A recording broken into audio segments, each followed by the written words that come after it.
Good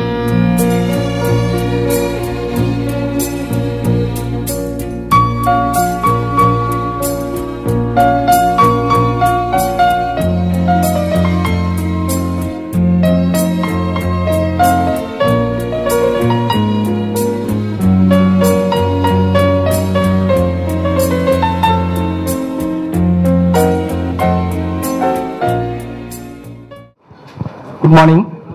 Welcome one and all to our regular second Saturday meeting. Today, along with our regular equity session, we are having one session on mutual fund where we are going to discuss about a new fund offer from UTI Mutual Fund. So first we will start with our regular recommendations. In the current month, we are recommending 6 stocks. Basically, these are the stocks which are going to benefit from the fall in commodity prices. So we have selected companies which will benefit from the commodity prices. Commodity prices are falling globally, and some companies are benefiting and some companies are losing. So we have selected companies which are going to benefit from the fall in commodity prices. The first one is Dabur India. As you know, it is a diversified company. It has products in Ayurveda, FMCG products like toothpaste, and Odonil, very strong brands like Odonil. It is a very consistent player, and year on year the company is showing very good growth. Recent results also is very good, even though valuation is little higher along with other FMCG stocks. Dabur looks like a very decent player for a very long term. The second stock we are going to recommend is Biocon. Recently, the company subsidiary Syngene made an offer for sale 2 weeks back, where Biocon has divested small stake in their company, and Biocon will be getting around 500 crores because of its stake sale. Because of Syngene listing, value will get unlocked, and Biocon is likely to be re-rated once Syngene gets listed. Valuation also looks reasonable when compared to other pharma stocks, because if you see other big pharma companies, most of the companies like Dr. Reddy, Lupin, Cadila, everything is trading about 30 PE. Biocon has been relatively cheap, even though they do lot of expense on R&D, still they make lot of money, and valuation looks reasonable considering their R&D expenditure and value unlocking. So investors can buy Biocon with a medium-term view. The stock has been underperforming for the last 1 year, but we expect some institutions will come and buy once the Syngene gets listed. The third one is Kansai Nerolac. It is the old name of the company is Goodless Nerolac. Basically, 3 paint companies are listed, 3 major paint companies. One is Asian Paints, which is trading around 40 to 50 PE. They are the leaders in decorative segment. And the second one is this Kansai Nerolac. They are the number 2 player in paint industry, but they are the market leader in industrial coatings. So Kansai Nerolac has higher market share than Asian Paints in industrial coating segment. Last 1 month, they have sold one property in Mumbai for a very good money, around 500 crores. Most probably the company may distribute most of the money as dividend, and it's a zero debt company, and we expect the Kansai Nerolac will give around 15 to 20% the next 1 year. The next stock we are recommending is Escorts. Actually, Escorts is a high momentum stock. It is a trader's favorite. The company has 3 divisions. One is the agri machinery division, where they are manufacturing tractors like equipment. The second one is related to railways, and third one is the construction equipment division. Right now, agri machinery division is doing okay, even though the tractor sales has come down when compared to last year because of poor monsoon, but it is making some money. But the construction division is losing lot of money. They are loss making. But once if the government spending on infrastructure increases, the construction equipment division will turn around and will add to the bottom line. Railway division also we are expecting good move in the next 1 to 2 years, and we expect almost all the 3 divisions, agri machinery, construction equipment, and third railway, to do well from the next year onwards. The stock is has a high beta, and we advise investors to buy Escorts. And the next one is the FDC. It is a mid-cap pharma company. Previously we have recommended many times this FDC, and it is a zero debt company. The company has around 600 crores worth of cash in the balance sheet. The FDC also has been an underperformer in the last 2 years. It did not participate in the pharma rally, mainly because the growth has been very subdued. But in the last result, which was announced 2 days back, the company has showed a very good growth of more than 20%, both in top line and bottom line, which I feel is a turnaround quarter for the company. And if the company starts delivering 20% plus growth in top line and bottom line, most probably the company earnings PE ratio will get expanded. Right now it is trading around the 16 PE. I expect the PE ratio to go above 20 because the quality of products they are having is very good. One of the best known product is the electoral powder, where they are the market leaders, and they have a very good cash flow. Most probably company may announce a buyback also soon, and FDC is a very good buying to hold for the next 2 to 3 years. I am expecting a 100% return in FDC in the next 2 years, and the risk also is very less in FDC. Maximum we can lose around 5 to 10%, but upside is almost 100% in next 2 years. The last stock is JK Tyre. As you know, the natural rubber prices has come down. Similarly, the other major raw materials which are crude related products all have come down. So most of the tire stocks are doing very well. The market leader MRF stock price has touched almost 45,000, and SEAT has gone above 1,000 rupees. The only stock which has underperformed is JK Tyre, and we expect JK Tyre to do well in the coming days. So these are the 6 stocks we have recommended for this month. And if you see the previous month review, only Indraprastha Gas has did well. It has given a return of around 12%. L&T fell by 2%, but I am seeing a very strong buying from institutions in L&T. L&T likely to outperform the index stocks in the coming days, and it is going to be the market leader. I am expecting L&T is going to be the market leader for the next 1 year in the coming days. So those who are bought L&T can hold on. I am seeing lot of buying happening in L&T. Moreover, the company is likely to list its L&T subsidiary L&T Infotech very soon, which will unlock value for the company. Also, they are selling non-core assets, which is very positive for L&T. So those who want to bet on index stocks can hold on this L&T. Crompton Greaves, that also is still a hold, even though the target price has been achieved. Because of poor results, the stock fell. Now again it is bouncing back. Most probably very soon the company will announce a record date for the shareholders who will get the Crompton Greaves consumer division share. If once that is announced, the stock will go up. Federal Bank has been down because mainly of poor results. I expect Federal Bank to consolidate for some more time. Most probably for the next 2 months, the stock will trade in this range only. ILFS, the company has given the record date for the dividend is over. That is why the stock has been shown as minus 5%. So overall, the portfolio has been flat in the last 1 month. But along with the 5 stocks, I told one stock called Nilkamal that it will cross 1,000 within 3 months. I told, but within 1 month the stock has crossed 1,000 rupees. And if you add that stock along with this, means the portfolio would have given almost 20% in the last 1 month. Thank you. Good morning, friends. കാർത്തികിന്റെ കഴിഞ്ഞ മാസത്തെ portfolio perform ചെയ്യില്ല എന്നുള്ളതേ ഉള്ളൂ. Over a period of time Karthik recommend ചെയ്ത scripts എല്ലാം നോക്കുകയാണെങ്കിൽ like Centum Electronics, Nilkamal Plastics, Force Motors എല്ലാം phenomenal returns കിട്ടിയിട്ടുണ്ട്. I request you to give a small applause for Karthik. കഴിഞ്ഞ മാസത്തെ മീറ്റിങ്ങിന് ഞാൻ ഉണ്ടായിരുന്നില്ല. ആ സമയത്ത് സെൻസെക്സ് നിഫ്റ്റി 8,350-60 ലെവൽസിൽ ആയിരുന്നു ഉണ്ടായിരുന്നത്. പക്ഷെ ഞാൻ കാർത്തികിനോട് പറഞ്ഞായിരുന്നു, പത്മനാഭനോട് പറഞ്ഞായിരുന്നു, നമ്മളൊരു ബുള്ളിഷ് ആണെന്നുള്ളൊരു ഇൻഡിക്കേഷൻ നമ്മൾ തീർച്ചയായിട്ടും കൊടുക്കണം. കാര്യം 8,470 ഒരു റെസിസ്റ്റൻസ് ഉണ്ടായിരുന്നു. അപ്പം മാർക്കറ്റ് അതിനു മുമ്പ് 7,950 വരെ പോയിട്ട് 8,460 ഡിസിസീവായിട്ട് ക്രോസ് ചെയ്ത കാരണം കുറച്ച് ഡൗൺ ആയി കഴിഞ്ഞാൽ തിരിച്ചു കയറുമെന്ന് പറഞ്ഞിട്ടുണ്ടായിരുന്നു. എന്നിട്ട് മാർക്കറ്റ് 8,650 വരെ പോയിട്ട് ഇപ്പം 550 നിൽക്കുകയാണ്. അപ്പം നമ്മൾ ചാർട്ട് നോക്കുന്ന സമയത്ത് എന്താണ് അതിന്റെ ഡയറക്ഷൻ എന്ന് നമുക്ക് നോക്കാം. ഇപ്പം നമ്മൾ കഴിഞ്ഞ 1 മാസം കൊണ്ട് ഇപ്പം നിഫ്റ്റിയുടെ ഓൾ ടൈം ഹൈ 9,100 ആണെന്നുണ്ടെങ്കിലും ഇപ്പം മാർക്കറ്റ് 8,500 600 നിൽക്കുന്നുണ്ടെങ്കിലും നമ്മുടെയൊക്കെ മനസ്സിൽ മാർക്കറ്റ് ഒരു ബുൾ മാർക്കറ്റില് ടോപ്പിൽ നിൽക്കുന്നതായിട്ടുള്ള ഒരു ഫീലിംഗ് ആണ്. കാര്യം മിക്കവാറും നമ്മളെല്ലാവരും ഹോൾഡ് ചെയ്യുന്നത് മിഡ് ക്യാപ് സ്റ്റോക്സ് ആണ്. അപ്പോൾ കഴിഞ്ഞ 1 മാസം കൊണ്ട് നിഫ്റ്റിയും സെൻസെക്സും ഒക്കെ 2% ഇൻക്രീസ് ആയിട്ടുണ്ടെന്നുണ്ടെങ്കിലും മിഡ് ക്യാപ് സ്റ്റോക്സും സ്മോൾ ക്യാപ് സ്റ്റോക്സിന്റെ 2 ഇൻഡെക്സുകളും 6% ആണ് കയറിയിരിക്കുന്നത്. എന്ന് വെച്ചാൽ ആവറേജ് ഒരു മിഡ് ക്യാപ്പ് കയറിയിരിക്കുന്ന 6% 1 മാസം കൊണ്ട്, അല്ലെങ്കിൽ ഒരു സ്മോൾ ക്യാപ്പ്. അപ്പൊ അതിൽ നമ്മൾ സെലക്ട് ചെയ്തിട്ടുള്ള പല സ്റ്റോക്കുകളും ഈ ഒരു മാസം കൊണ്ട് 60%, 70% കയറിയിട്ടുണ്ട്. പ്രത്യേകിച്ച് നമ്മുടെ റെക്കമെൻഡേഷനുള്ള പല ഷെയർസും നല്ല രീതിയിൽ കയറിയിട്ടുണ്ട്.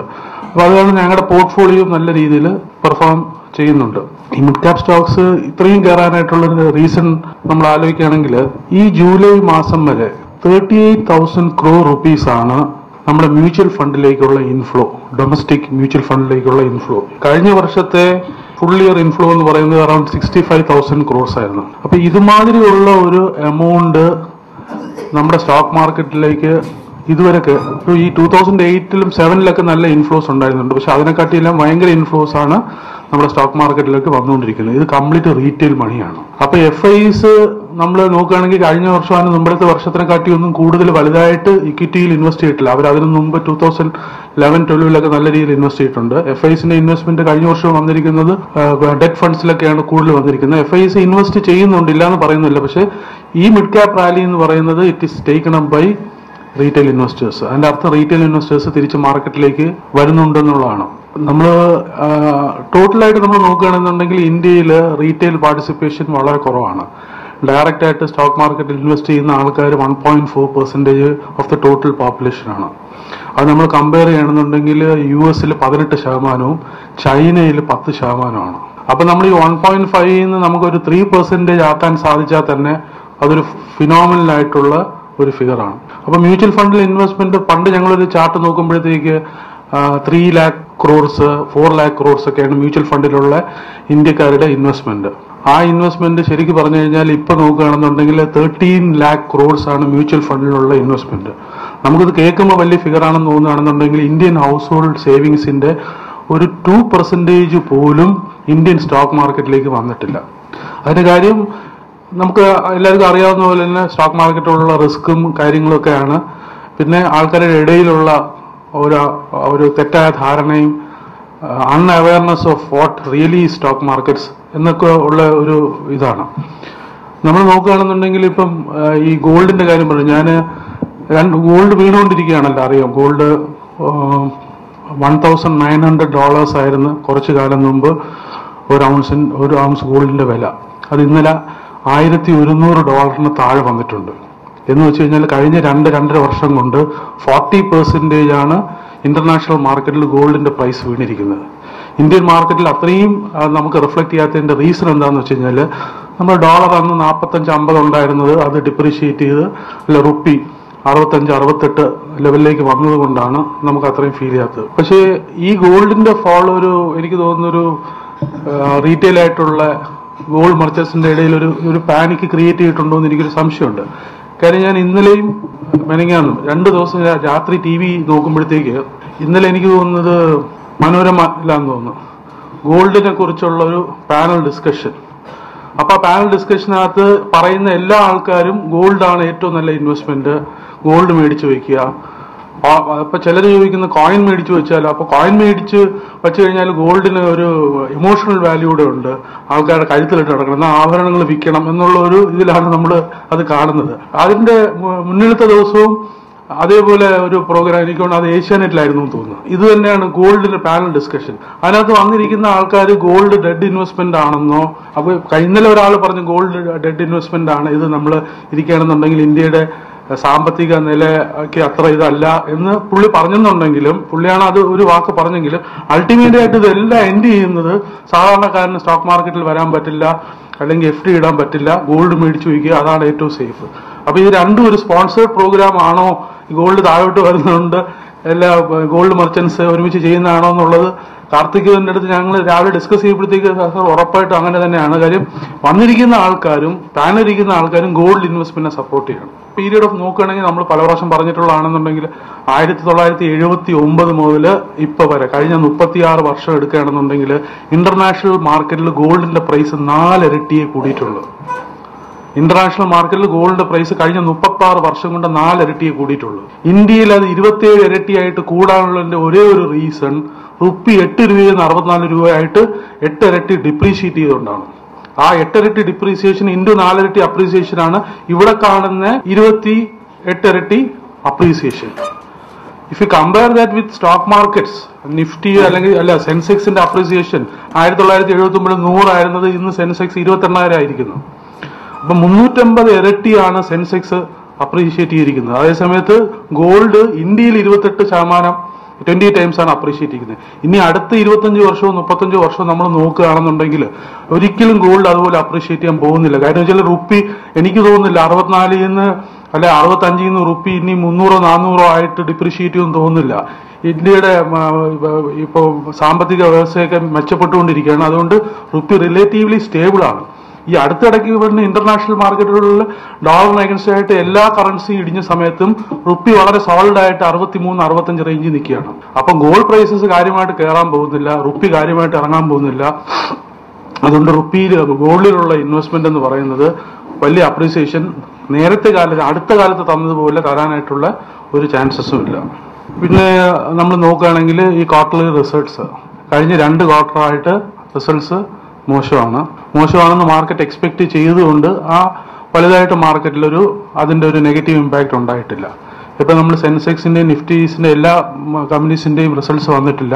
വന്ന കമ്പനീസിന്റെ റിസൾട്ട് വെച്ച് നോക്കുകയാണെങ്കിൽ ഒരു 3 to 4% സെയിൽസ് കുറവാണ്. അതേസമയത്ത് പ്രോഫിറ്റ് ഫ്ലാറ്റ് ആണ്.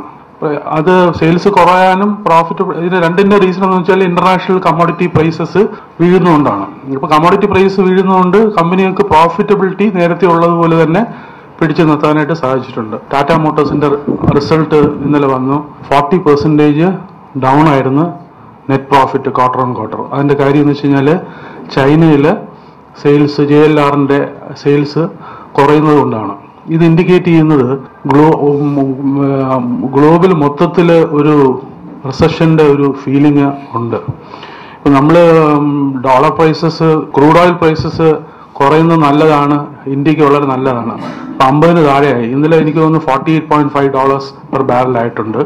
ഇന്ത്യയെ സംബന്ധിച്ചോളം നമുക്ക് ഹ്യൂജ് ഇമ്പോർട്ട് ബില്ല് ഉള്ളത് കൊണ്ട് നമ്മുടെ balance of payment, physical deficit എല്ലാം നമുക്ക് കൺട്രോൾ ചെയ്യാനായിട്ട് നമ്മളെ കൊണ്ട് സാധിക്കും. അതുകൊണ്ട് തന്നെയാണ് ഇന്ത്യൻ മാർക്കറ്റ് ഇത്രയും റെസിലന്റ് ആയിട്ട് കൂടിയിരിക്കുന്നത്. പക്ഷെ ഇപ്പൊ നോക്കിയപ്പോഴത്തേക്ക് ഇപ്പൊ ഇന്ത്യൻ എക്സ്പോർട്ടേഴ്സ് അവർക്ക് ഇപ്പം ക്രിസ്മസിന്റെയൊക്കെ എക്സ്പോർട്ട് ഓർഡേഴ്സ് കിട്ടുന്ന ടൈമാണ്. കഴിഞ്ഞ വർഷത്തെ കാട്ടി എക്സ്പോർട്ട് ഓർഡേഴ്സ് 20% ലെസ് ആണ്. ദാറ്റ് മീൻസ് ഇന്റർനാഷണലി ഈ ഗോൾഡ് നമുക്ക് ഇന്ത്യക്ക് ഇമ്പോർട്ടർ ആയതുകൊണ്ട് കൊള്ളാമെന്നുണ്ടെങ്കിലും ഒരുപാട് കൺട്രീസ്, ഗോൾഡ് പ്രൊഡ്യൂസിങ് കൺട്രീസ് ശരിക്കും പറഞ്ഞു കഴിഞ്ഞാൽ അവരെല്ലാം വളരെ ബുദ്ധിമുട്ടിലാണ്. Oil producing countries.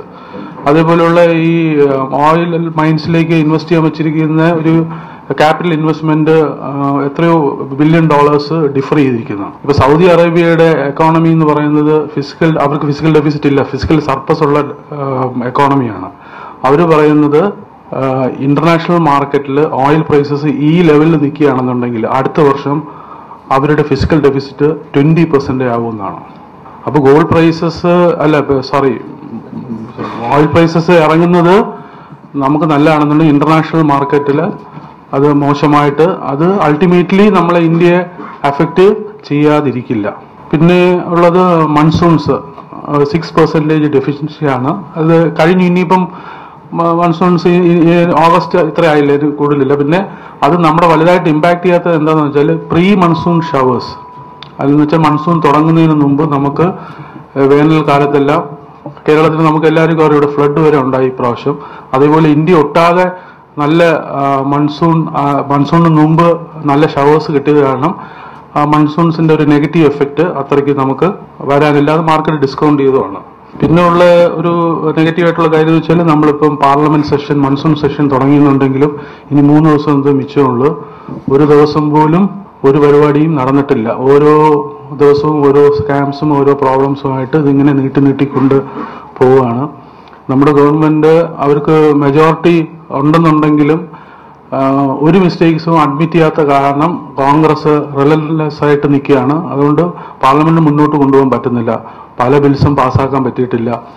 ഇപ്പൊ നമ്മുടെ GST ബില്ല് എത്ര കാലമായിട്ട് നമ്മൾ പറഞ്ഞുകൊണ്ടിരിക്കുന്ന GST ബില്ല് പാസ്സാക്കുകയാണെന്നുണ്ടെങ്കിൽ അത് നിലവിൽ വരികയാണെന്നുണ്ടെങ്കിൽ ഇന്ത്യയുടെ GDP തന്നെ 1 to 1.5% ഗ്രോത്ത് കൂടുമെന്നാണ് പറയുന്നത്. ടാക്സ് കളക്ഷൻസ് കുറച്ചുകൂടെ എഫിഷ്യന്റ് ആവും. അപ്പൊ അങ്ങനെ ഒരുപാട് വളരെ പോസിറ്റീവായിട്ടുള്ള ഒരു GST ബില്ലാണ്. അത് എനിക്ക് തോന്നുന്നു ഇപ്രാവശ്യം പാസ്സാവുന്ന ലക്ഷണമില്ല. ഇനി 2-3 ദിവസം കൂടെ ഉള്ളൂ. പിന്നെ സാധാരണ പറ്റുന്നൊരു കാര്യം എന്ന് വെച്ചാൽ ലാസ്റ്റ് 2 ദിവസം ആകുമ്പോഴത്തേക്ക് അത്യാവശ്യം ഉള്ള ബില്ലുകൾ എല്ലാവരും കൂടെ ചേർന്ന് അങ്ങ് പാസ്സാക്കി അങ്ങ് വിടുന്ന ഒരു ഇതാണ് കാണുന്നത്. അങ്ങനെ നടക്കുകയാണെന്നുള്ളത് അതൊരു വളരെ നെഗറ്റീവായിട്ടുള്ള ഒരു കാര്യമാണ്. കാര്യം ഒരുപാട് കാര്യങ്ങൾ ചെയ്യാനായിട്ട് ഈ സർക്കാർ തുനിയുന്നുണ്ടെന്നുണ്ടെങ്കിലും അവർക്ക് രാജ്യസഭയിൽ മെജോറിറ്റി ഇല്ലാത്ത കാരണം എല്ലാം സ്റ്റോൾഡ് ആയിട്ട് കിടക്കുകയാണ്. അപ്പൊ നമ്മൾ ഉദ്ദേശിച്ച സ്പീഡിൽ എക്കോണമിയിൽ നമ്മളൊരു റിക്കവറി കാണുന്ന കാര്യം ചിലപ്പോൾ പ്രയാസമായിരിക്കും ഈ കാര്യങ്ങളൊക്കെ ഇംപ്ലിമെന്റ് ചെയ്ത് വന്നാലും. എനിക്ക് തോന്നുന്നു ഒരു 6 മാസത്തെ ഒരു ഗ്യാപ്പ് വന്നിട്ടുണ്ടാവും ഈ ഇംപ്ലിമെന്റേഷൻ, അല്ലാന്നുണ്ടെങ്കിൽ നമ്മുടെ ഗ്രോത്ത്. അപ്പൊ നമ്മൾ ശരിക്കും നോക്കുകയാണെന്നുണ്ടെങ്കിൽ മാർക്കറ്റൊക്കെ ഇത്രയും കയറിയിട്ടുണ്ടെന്നുണ്ടെങ്കിലും നമ്മുടെ എക്കോണമിയിൽ ഉള്ള മാക്രോ എക്കണോമിക് ഫാക്ടേഴ്സ് നോക്കുകയാണെന്നുണ്ടെങ്കിൽ അതിന് വേണ്ടിയിട്ടുള്ള ഒരു ടേൺ അറൗണ്ടോ അല്ലെങ്കിൽ IIP ഡേറ്റ ഇൻക്രീസോ അങ്ങനെയൊന്നും ഇപ്പോഴും വന്നിട്ടില്ല. നമ്മുടെ ഉദ്ദേശവും ആഗ്രഹവും ഇമ്മീഡിയറ്റ് ആയിട്ട് അത് ഉണ്ടാവും എന്നുള്ളതാണ്. അത് അങ്ങനെ ഉണ്ടായില്ല എന്നുണ്ടെങ്കിൽ ഈ മാർക്കറ്റ് എത്രത്തോളം സസ്റ്റെയിൻ ചെയ്യുന്നുള്ളത് നമ്മൾ കാണേണ്ടിയിരിക്കുന്നു. പിന്നെ നമ്മൾ മിഡ് ക്യാപ്സിലും ഒക്കെ നമുക്ക് എല്ലാവർക്കും നല്ല പ്രോഫിറ്റ് ഉണ്ട്. ഞങ്ങൾ അഡ്വൈസ് ചെയ്യുന്നതും ഞങ്ങൾ ചെയ്യുന്നതും ഞങ്ങൾ പാർട്ടായിട്ട് വിറ്റ് പോവാണ്. ഫോർ എക്സാമ്പിൾ നമ്മൾ ഇപ്പം ഫോഴ്സ് മോട്ടോഴ്സ് നമ്മൾ PMSൽ 30 ലക്ഷം രൂപയ്ക്ക് മേടിച്ചിട്ടുണ്ടെന്നുണ്ടെങ്കിൽ അത് 60 ലക്ഷം 70 ലക്ഷം ആയപ്പോഴത്തേക്ക് അതിൽ നിന്ന് ഒരു 10-20 ലക്ഷം രൂപയ്ക്ക് നമ്മൾ വിൽക്കും.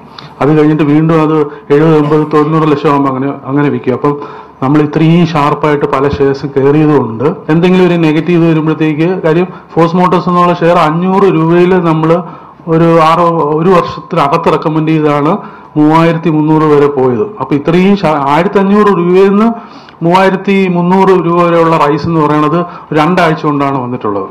അപ്പം അത് നല്ല റൈസാണ്. അപ്പൊ ചില ആൾക്കാർ പറയണം അത് ഇത്രയല്ലേ ആയിട്ടുള്ളൂ, 23,000 മറ്റേ MRF 40,000 ആയിരിക്കുന്നു, ബോഷ് ഇത്ര ആയിരിക്കുന്നു, ഇതുപോലെ നാളെ പൊയ്ക്കൂടാ ഇല്ല എന്നൊക്കെ പറയുന്നുണ്ടെങ്കിലും നമ്മുടെ പ്രോഫിറ്റ് നമ്മൾ ബുക്ക് ചെയ്തിട്ട് നമ്മൾ ഒറിജിനൽ ഇൻവെസ്റ്റ്മെന്റ് മാത്രം കീപ്പ് ചെയ്യണമെന്നുള്ളതല്ല. നമ്മൾ 1 ലക്ഷം രൂപ ഇൻവെസ്റ്റ് ചെയ്തിട്ടുണ്ടെങ്കിൽ ഇപ്പൊ 5 ലക്ഷം ആയിട്ടുണ്ടെങ്കിൽ ഒരു 2 ലക്ഷം രൂപയ്ക്കെങ്കിലും വിൽക്കുക, പ്രോഫിറ്റ് ബുക്ക് ചെയ്ത് പോവുക. കാര്യം ഇത്ര ഷാർപ്പായിട്ട് കയറിയത് കാരണം ഒരു കറക്ഷൻ വരികയാണെന്നുണ്ടെങ്കിൽ തീർച്ചയായിട്ടും അതുപോലെ ഷാർപ്പായിട്ട് ഇറങ്ങാനുള്ള ചാൻസസ് ഉണ്ട്. അത് മാർക്കറ്റിലാണെങ്കിലും ശരി തന്നെ, ഇൻഡിവിജ്വൽ സ്ക്രിപ്റ്റ്സിലാണെന്നുണ്ടെങ്കിലും ശരിയല്ല.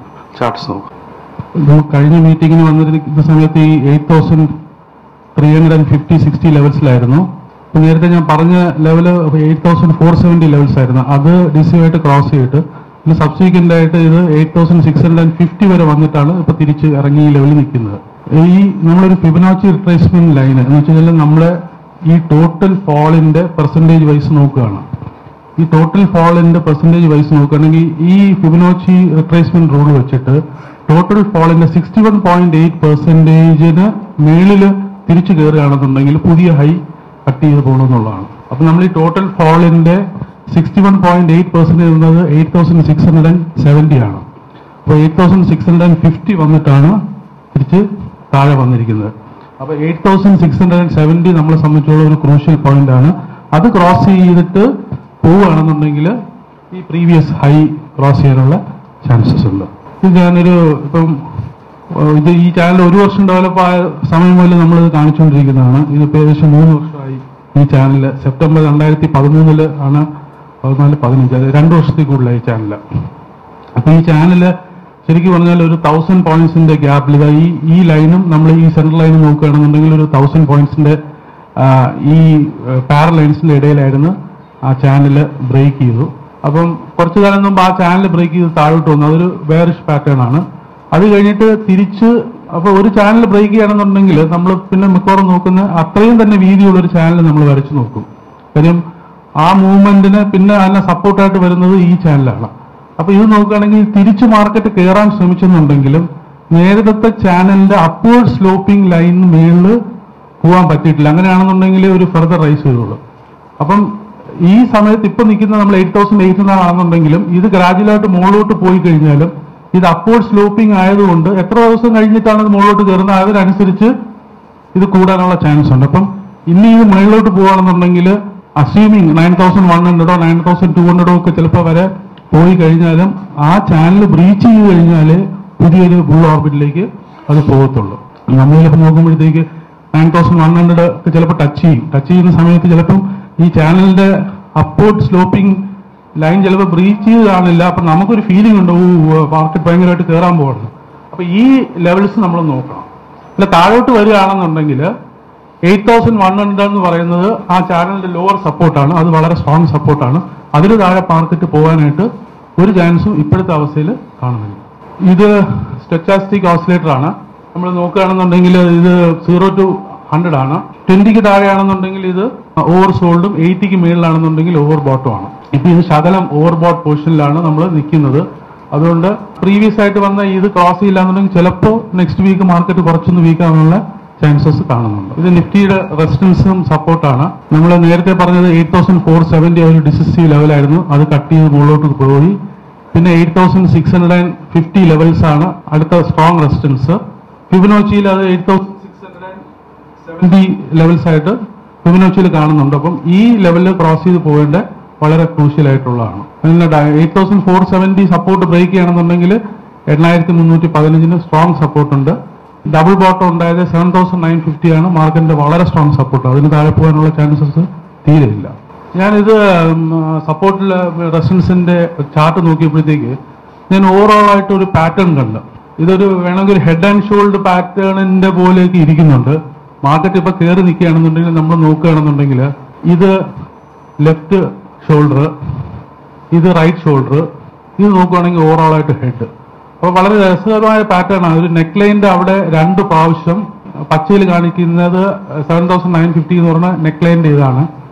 സിമിലർ പാറ്റേൺ ഇത് ഒരേ ലെവലിൽ ഈ 8650 ലെവലിൽ വന്നിട്ട് തിരിച്ച് താഴെ പോയിരിക്കുന്ന റെഡ് ലൈൻ കാണിക്കുന്നത്. ഇതിനിടയിൽ വന്നിട്ട് 8470 ലെവൽസിൽ വന്നിട്ട് താഴെ വന്നിട്ടുണ്ട്. അപ്പൊ ഇത് നോക്കുമ്പോഴത്തേക്ക് നമ്മൾ ഒരു ബെയറിഷ് ആയിട്ടുള്ള ഒരു പിക്ചർ ലോങ് ടേമിൽ ഞാൻ തരുന്നുള്ളതല്ല ഞാൻ പറഞ്ഞത്. ഇപ്പൊ നമ്മളിപ്പം പല കാര്യങ്ങളും അസ്യൂം ചെയ്തുകൊണ്ടാണ് നമ്മൾ മാർക്കറ്റ് കയറുന്നത്. അപ്പൊ അടുത്ത 6 മാസം കൊണ്ടോ 1 വർഷം കൊണ്ടോ ഒക്കെ നമ്മൾ ഉദ്ദേശിക്കുന്ന പോലെയുള്ള മാക്രോ എക്കോണമിക് ഫാക്ടേഴ്സിൽ ഒരു ചേഞ്ചസ് വന്നില്ല എന്നുണ്ടെങ്കിൽ ഇത് നമ്മൾ ഓവറോൾ നോക്കുകയാണെങ്കിൽ ഇത് ഒരു വലിയൊരു ബുള്ളിഷ് പാറ്റേൺ ആയിട്ട് നമുക്ക് പറയാനായിട്ട് പറ്റത്തില്ല. കാര്യം മാർക്കറ്റിൽ ഇപ്പോൾ ഒരു ഇൻഹറന്റ് ആയിട്ടുള്ള ചില റിസ്കുകളെല്ലാം നമ്മൾ കാണുന്നുണ്ട്. കാര്യം വെച്ചാൽ ഈ പാറ്റേണിൽ നിന്ന് ഇതിപ്പോ ഈ പാറ്റേൺ വേണമെന്നുണ്ടെങ്കിൽ വന്നിട്ട് തിരിച്ച് ഇത് ക്രോസ് ചെയ്യാതെ ഇത് വന്നിട്ട് 7950 ബ്രീച്ച് ചെയ്യണമെന്നുണ്ടെങ്കിൽ മാർക്കറ്റ് തിരിച്ച് താഴോട്ട് പോകാനുള്ള ചാൻസസ് ഉണ്ട്. അപ്പൊ നമ്മൾ നല്ല ഹയർ ലെവൽസിൽ നല്ല പ്രോഫിറ്റ് ഉണ്ടെന്നുണ്ടെങ്കിൽ എപ്പോഴും ബുക്ക് ചെയ്ത് തന്നെ നമ്മൾ നിൽക്കണം. If we see the screen, market screen, we get a feeling that we are in a very strong bull market. The reason why we are getting is that mainly mid caps and small cap stocks are going up. Generally, when large cap stocks or index stocks goes up, we don't get that feeling. Right now, what is happening is that mid cap and small cap stocks are daily going up by 5%, 10%. That is why we are getting the feeling.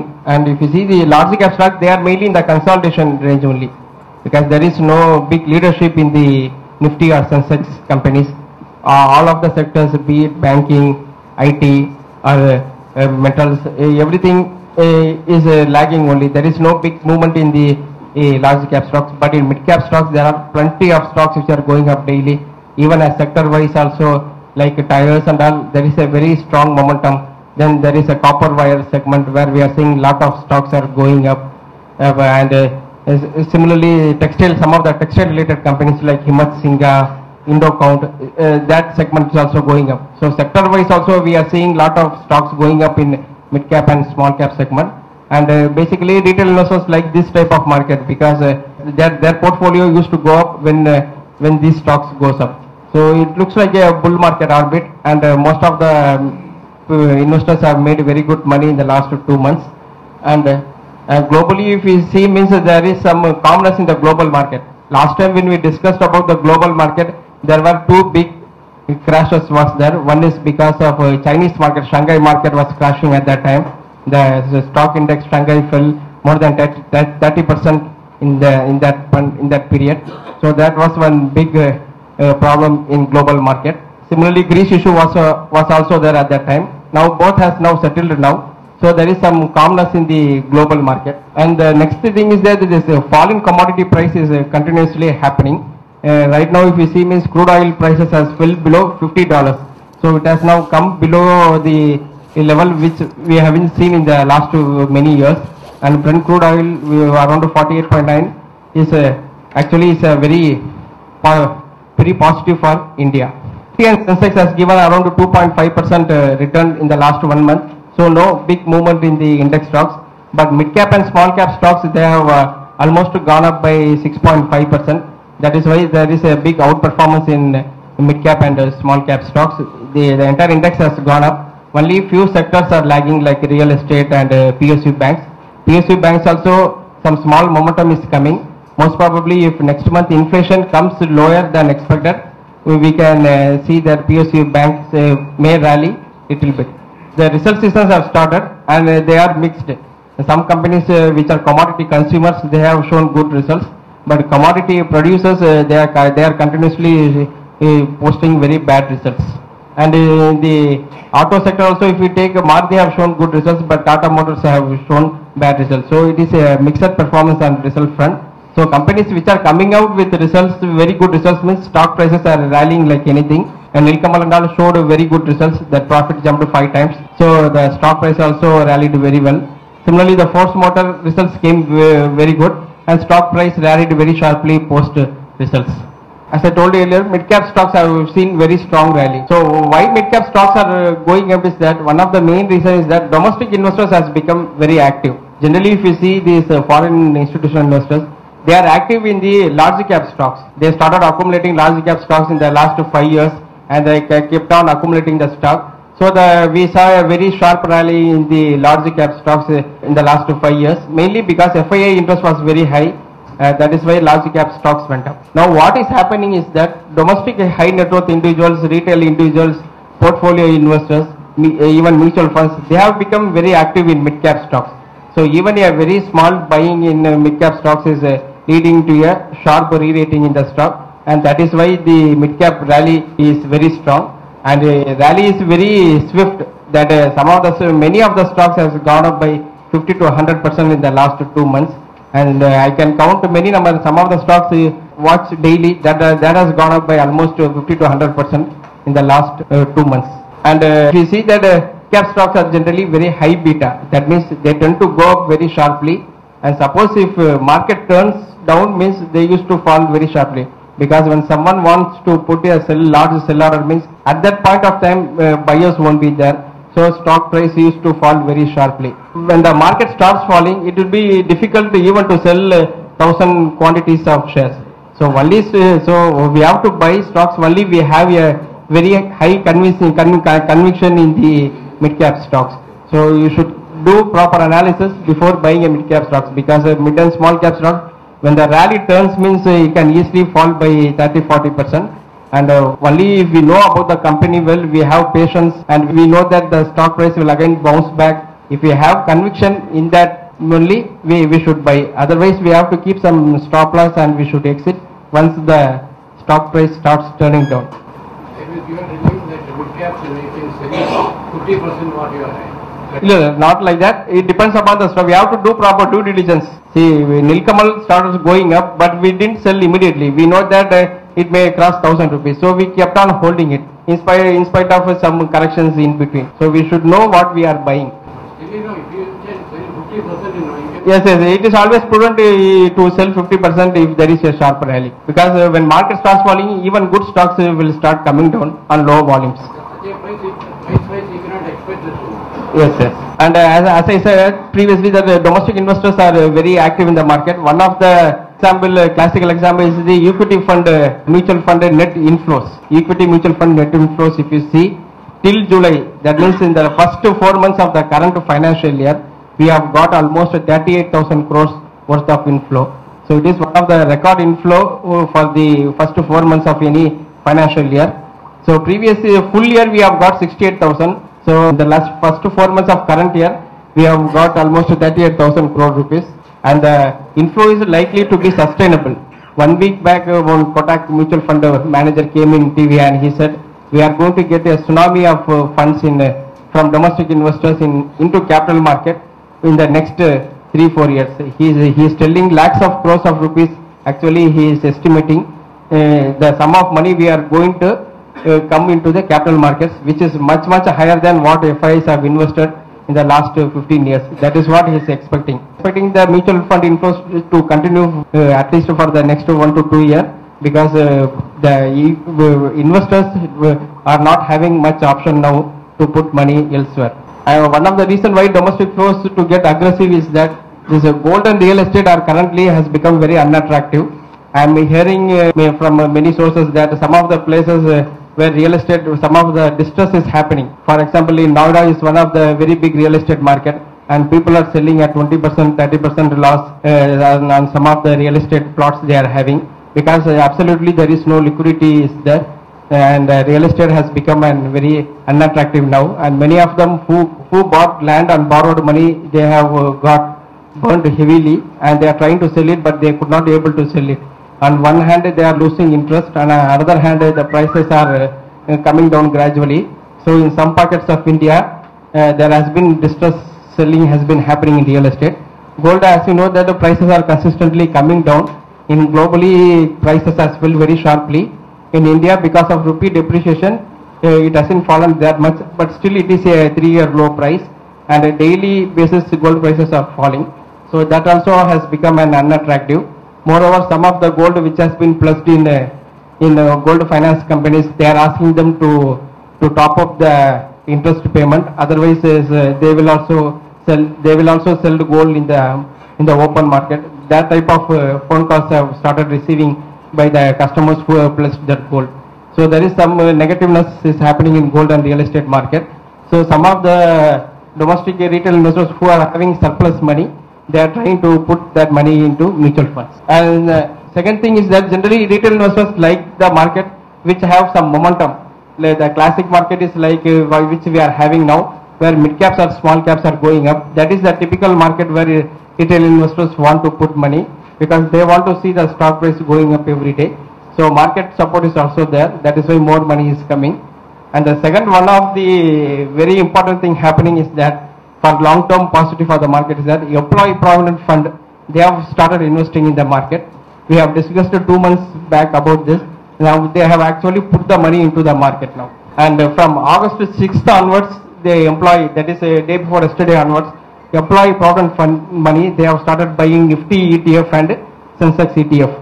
So in the 64-year history of employee provident fund money, first time they have started buying into equities. And how they are buying means they are buying Nifty and Sensex ETF in the ratio of 75:25. That means in Nifty ETF they will put 75% of their money, and in Sensex ETF they will buy 25% of the money. So right now what they have decided is that they want to invest 5% of incremental money, they will buy this ETF. That means around 5,000 crores they will invest this year, and next year they will likely to invest around 6,000 or 7,000 crores worth of money. And also the minister, what he said there, that they want to increase the percentage of money into ETF from 5% currently to 15% in the next 2 years, depending upon the return of the stock market, and they are likely to put that money. It is actually strategically a very positive for the market, because 5,000, 6,000 every year means in the next 10 years what will happen is that almost 1 lakh crore worth of money might have been invested. Generally they are very long-term investors. They will put money for 20 years, 30 years like that. So if this type of money gets into the market means it is very positive, because for some reason if suppose FIIs are exiting Indian market means this employee provident fund money will try to support the market, because since it is a long-term money, they will stay into the market irrespective of the volatility. So it is strategically a very positive move, and it will help our market to reduce the volatility.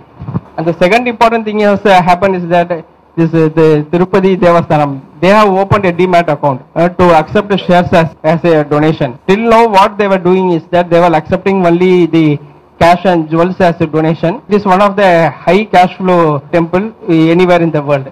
That means every day they used to get lakhs and lakhs of rupees as donation from the devotees, and now they have opened a demat account, which means that now the temples have recognized shares as an asset class.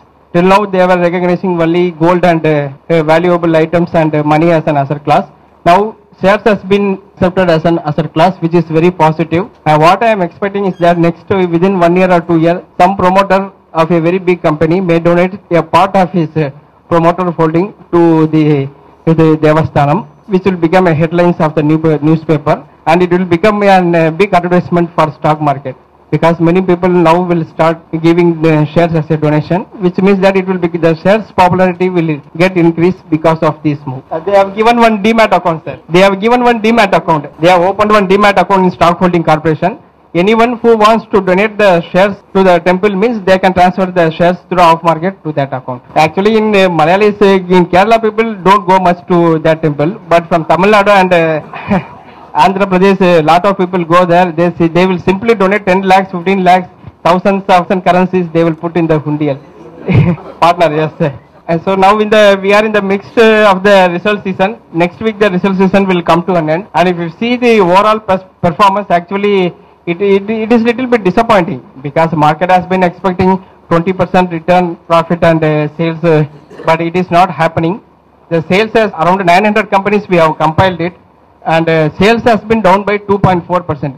The sales has been down mainly because there has been a sharp fall in commodity prices. So the sales compression has happened. But profitability also there is not much improvement. Mainly because commodity producing companies, they have shown much lower profits. Only commodity consuming companies, they have did well. But when you compare with last year, it is still very bad. Last year actually there is both sales and profitability growth is there. But this time both sales and net profit it has been degrowth is there, which is actually negative. Market has been going up without earnings. If you see the Sensex companies, till yesterday 21 companies have announced the results, and even in that there is a degrowth in sales, degrowth of almost 4%. The degrowth has been mainly because Reliance Industries, their sales has come down by almost 20% because of their main refining product, crude oil prices as well. There has been a sharp degrowth in that sales. That is why sales has come down. Profitability, you see, it has gone by just 1.5%. So what is happening is that one section of companies doing well and other section of companies doing badly. So both are get compensated, so that there is almost no growth in Sensex companies. For example, Maruti has shown very good profitability growth. But what happened was that Tata Motors, their profit has come down by almost 48%. So balancing is happening in the overall Sensex stocks. So only if we are able to identify good stocks, we can make money. Otherwise, it will be a loser's game because half of the market is doing well, the other half of the market is not doing well. So we have to be in the correct stocks to make some money. Even when compared to last year, if you see the sales and profit both has been very low. Reliance, Yes. It was in the 700, 800, 850 or 7. It has simply gone above 1,000. Is it better to sell and Reliance is still in the consolidation zone, sir. It has to cross 1,040 to make a very big move. And the result season, the lower commodity price, one interesting factor which has happened is that commodity prices has fell. So it has boosted profit of many mid-cap companies. So when I go through the results, actually I am very happy with the results because whatever company we are closely watching, they have come out with the results and we have picked the correct company. So they have come out with a very good results. But on the other hand, some of the companies, they have posted very bad results. Actually, these companies we don't have. So we are happy with the companies which we are holding now. And second important thing is the volume growth is very subdued. There is no big volume growth in the market. Even if you see in the auto sales figure recently declared, all the two-wheeler companies, there is no growth. Only in the four-wheelers, Tata Motors and, not Tata Motors, only Ashok Leyland and Maruti, they have shown good growth, but Tata Motors and M&M and all continue to show degrowth in volumes. So there is no volume growth is happening in the economy, which means that economy is still stagnant and there is no growth is there. And mid-cap companies, they have posted actually better than expected results. That is why mid-cap rally is happening. And this is the chart of the Thomson Reuters Core Commodity Index. And if you see that the commodity price, fall in commodity price, it is almost 33% down in the last 1 year, which is very steep. And we are actually watching only the crude oil prices very closely. But if you see some of the agri products, for example, sugar prices has crashed globally. And even in our retail market, sugar used to be sold around 33-34 rupees per kg in the retail shops. But now it has now come to 26 rupees, almost 20% fall in sugar prices there, which has reflected the international market price. Similarly, like that, many agri commodity prices has fallen very steeply. Cotton prices have fell very sharply. So overall, there is a sharp fall in entire commodity basket. If you take base metal, copper from 430 rupees, now it has come to 330 rupees. Apart from crude oil, almost the entire section of commodity prices have fallen, which is benefiting lot of companies. Similarly, it is acting lot of negative for the commodity producing company. So overall, commodity prices are very weak. It is mainly because the China consumption has come down very, very sharply. In 1995, the China market share among commodity was less than 10%.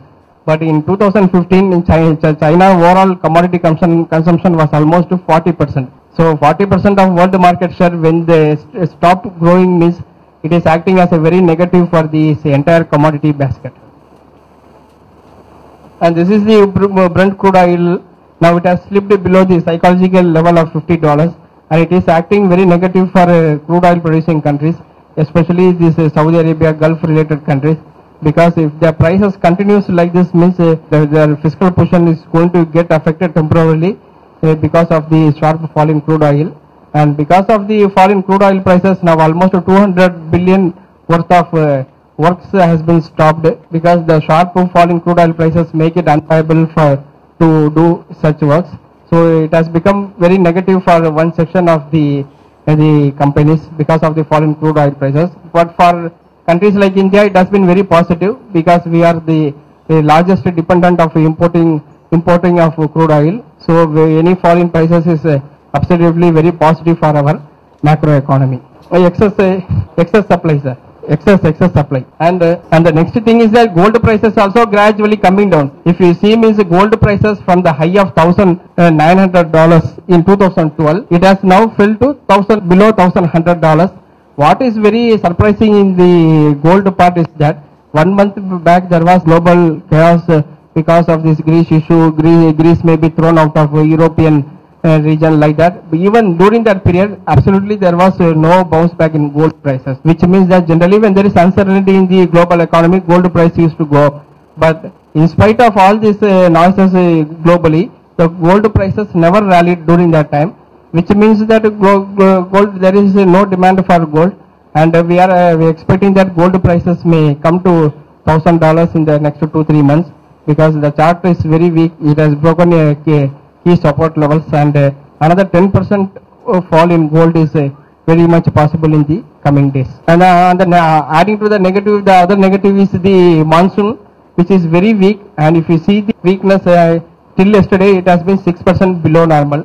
Apart from the absolute figure of 6% below normal, what is more important was the distribution. This time distribution is very bad, because out of 36 subdivisions, almost 18 subdivisions, 50% of the subdivisions have received a very deficient rainfall, which includes Kerala also.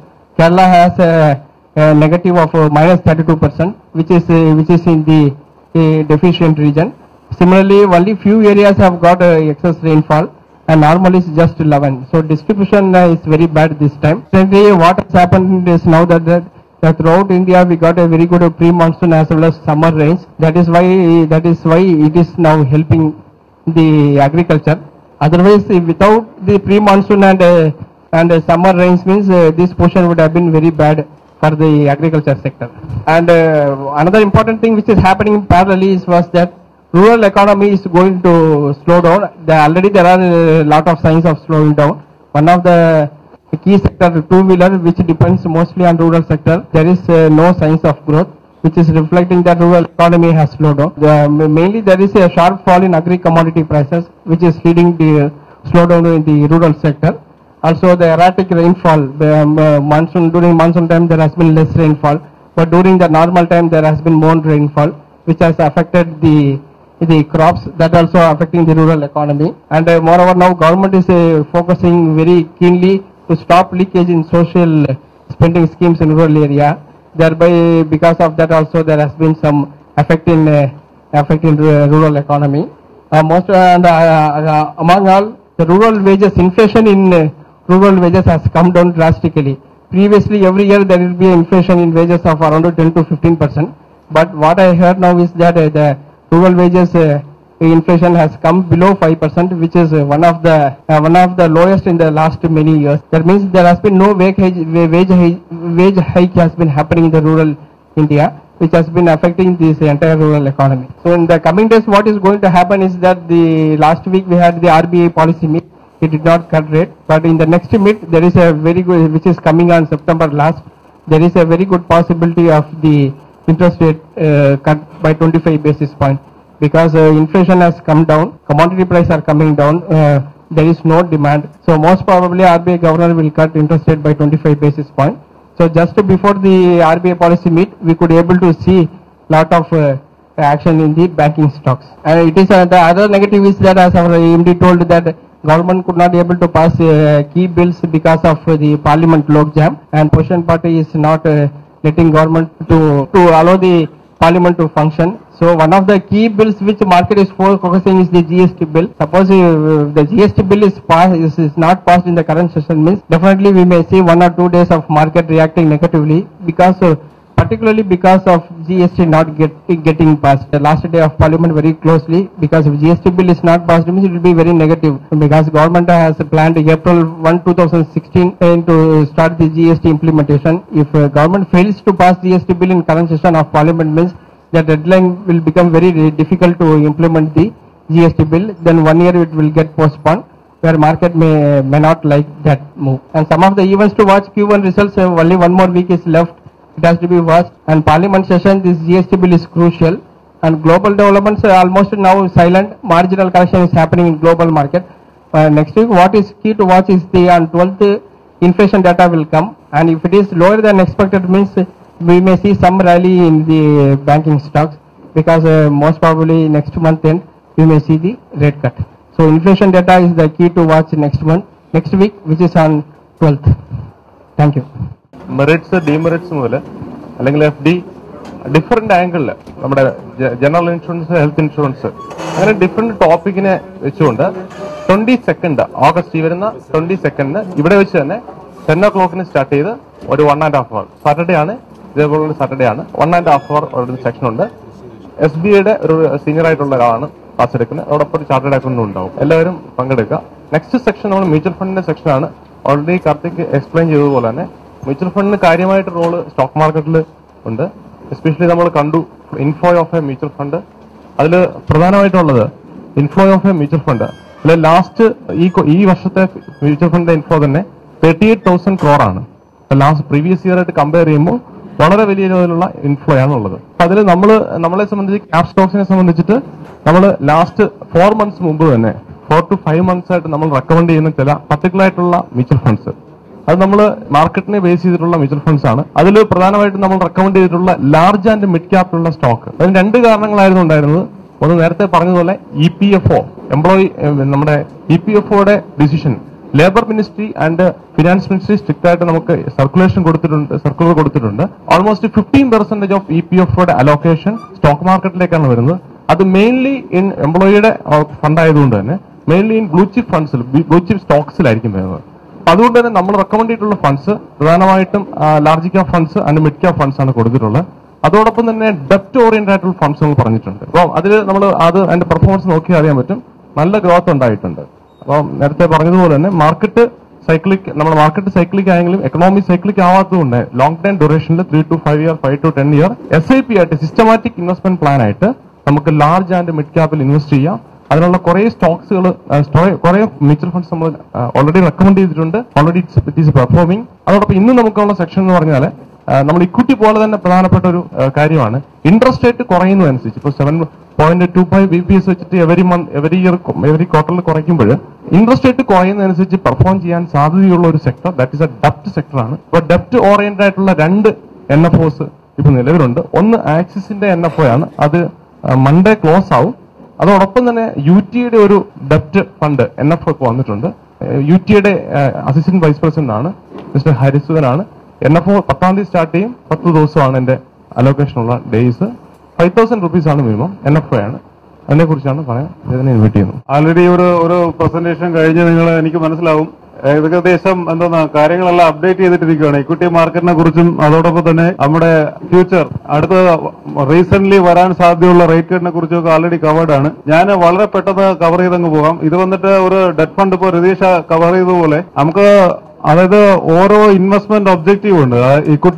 Equity debt funds, liquid funds, ഇങ്ങനെ പല category funds ഇന്ന് mutual fund ഇൻഡസ്ട്രിയിൽ available ആണ്. അപ്പോ നമുക്കറിയാം ഇപ്പോൾ ഇക്വിറ്റിയിൽ invest ചെയ്യുന്ന നിങ്ങളെ പോലുള്ളവർക്ക് ഇപ്പൊ നമ്മൾ എക്സാമ്പിൾ പറയുകയാണെങ്കിൽ ഒരു 50 മുതൽ 60 കിലോമീറ്റർ നമ്മൾ യാത്ര ചെയ്യണമെങ്കിൽ ഒരുപക്ഷെ ബസ് ഉപയോഗിക്കും. എന്നാൽ ഒരു 200 മുതൽ 500 കിലോമീറ്റർ നമ്മൾ യാത്ര ചെയ്യണമെങ്കിൽ ട്രെയിൻ ഉപയോഗിക്കും. അതിൽ കൂടുതലാണെങ്കിൽ ഫ്ലൈറ്റ് ഉപയോഗിക്കും. സെയിം ആ ഒരു സ്ട്രക്ചർ തന്നെയാണ് മ്യൂച്വൽ ഫണ്ട് ഇൻഡസ്ട്രിയിൽ. നമ്മൾ വളരെ ഷോർട്ട് ടേമിലേക്ക് നമ്മൾ നോക്കുമ്പോൾ നമുക്ക് അതിനനുസരിച്ചിട്ടുള്ള ഫണ്ടുകളുണ്ട്, ലിക്വിഡ് ഫണ്ട്സ്, അതുപോലെ തന്നെ മണി മാർക്കറ്റ് സ്കീമുകളുണ്ട്.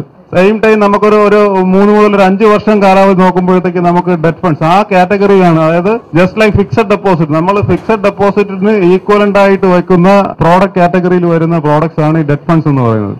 അത് തന്നെ ഇപ്പോൾ ഡെറ്റ് ഫണ്ട്സിന്റെ ഈ കറന്റ് സിറ്റുവേഷനിൽ ഡെറ്റ് ഫണ്ട്സിന്റെ അനിവാര്യത എന്ന് പറഞ്ഞു കഴിഞ്ഞാൽ നമുക്കറിയാം ഇൻട്രസ്റ്റ് റേറ്റ് താഴാനാണ് ഇനി അങ്ങോട്ട് സാധ്യതയെന്ന് നമുക്ക് എല്ലാവർക്കും അറിയാം. ഈവൻ താഴ്ന്നില്ല എങ്കിൽ പോലും സ്റ്റിൽ ഇപ്പം നമുക്ക് കിട്ടുന്ന ഇൻട്രസ്റ്റ് ഫിക്സഡ് ഡെപ്പോസിറ്റിന് കിട്ടുന്ന റേറ്റ് എന്ന് പറയുന്നത് 8 മാക്സിമം 8 മുതൽ ഒരു 9% വരെയൊക്കെയാണ് നമുക്ക് മാക്സിമം നമുക്ക് ഫിക്സഡ് ഡെപ്പോസിറ്റിൽ നിന്ന് കിട്ടുന്നത്.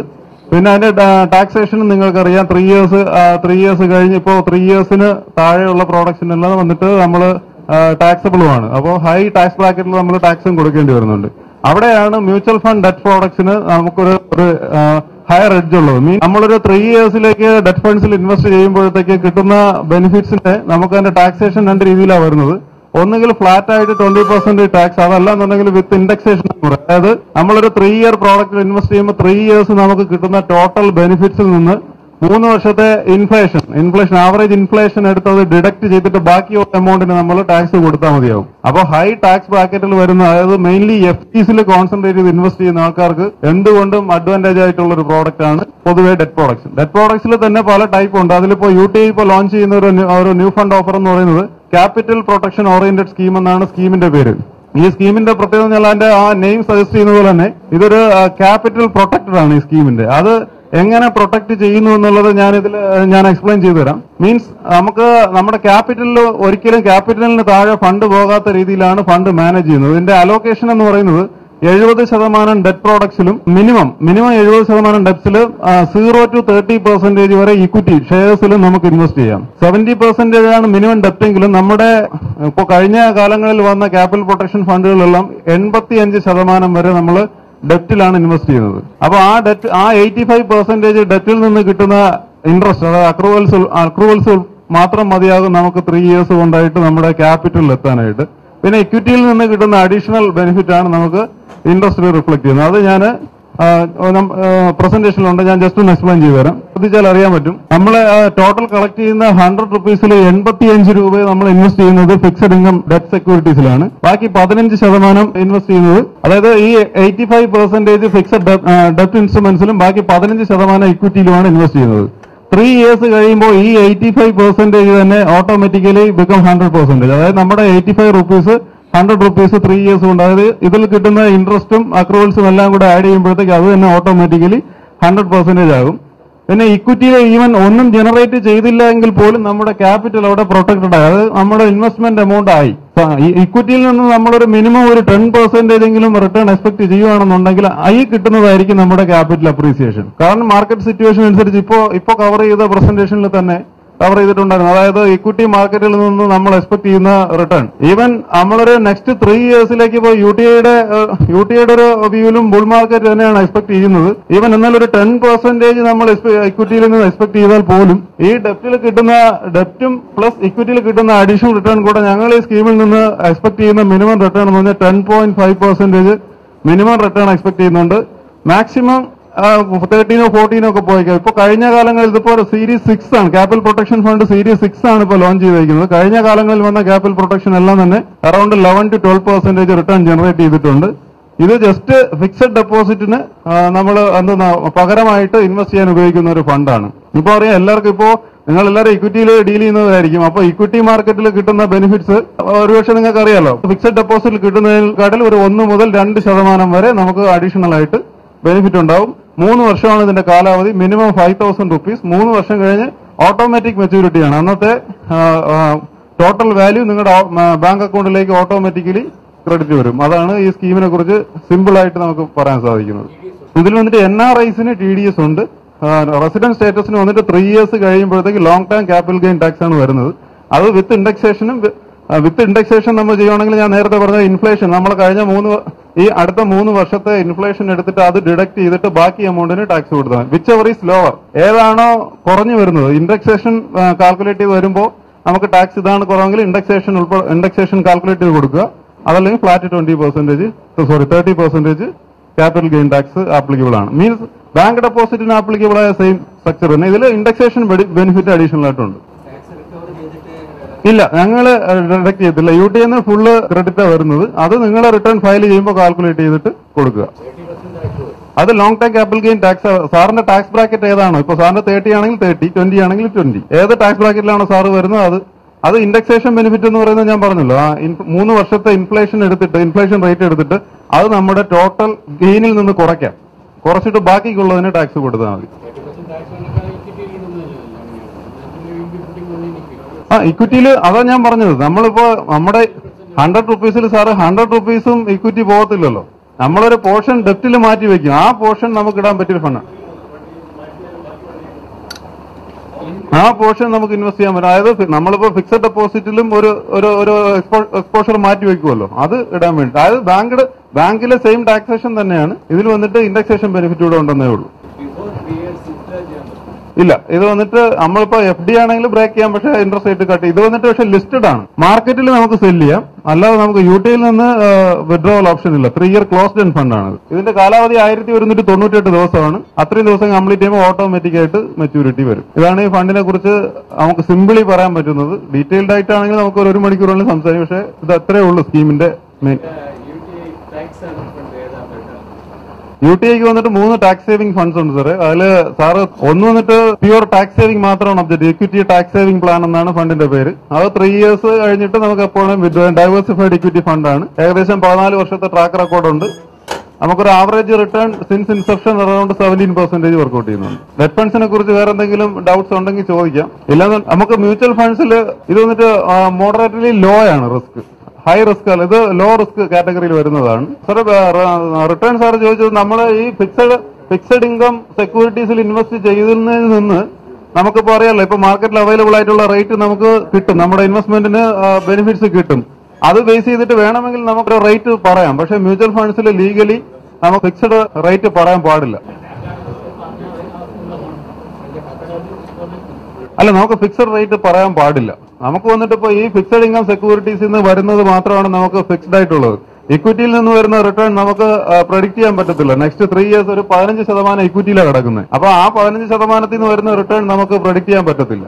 അപ്പൊ അതിൽ നിന്ന് വരുന്ന മിനിമം റിട്ടേൺ നമ്മൾ ഒരു അസംഷനിൽ വെച്ചിട്ടാണ് ഞങ്ങൾ ഈ പറയുന്ന 10.5 മിനിമം പറയുന്നത്. അതിപ്പോ ഒരു 20-30% ഇക്വിറ്റി വരുവാണെങ്കിൽ അതിനനുസരിച്ച് റിട്ടേൺ കൂടാനും സാധ്യതയുണ്ട്.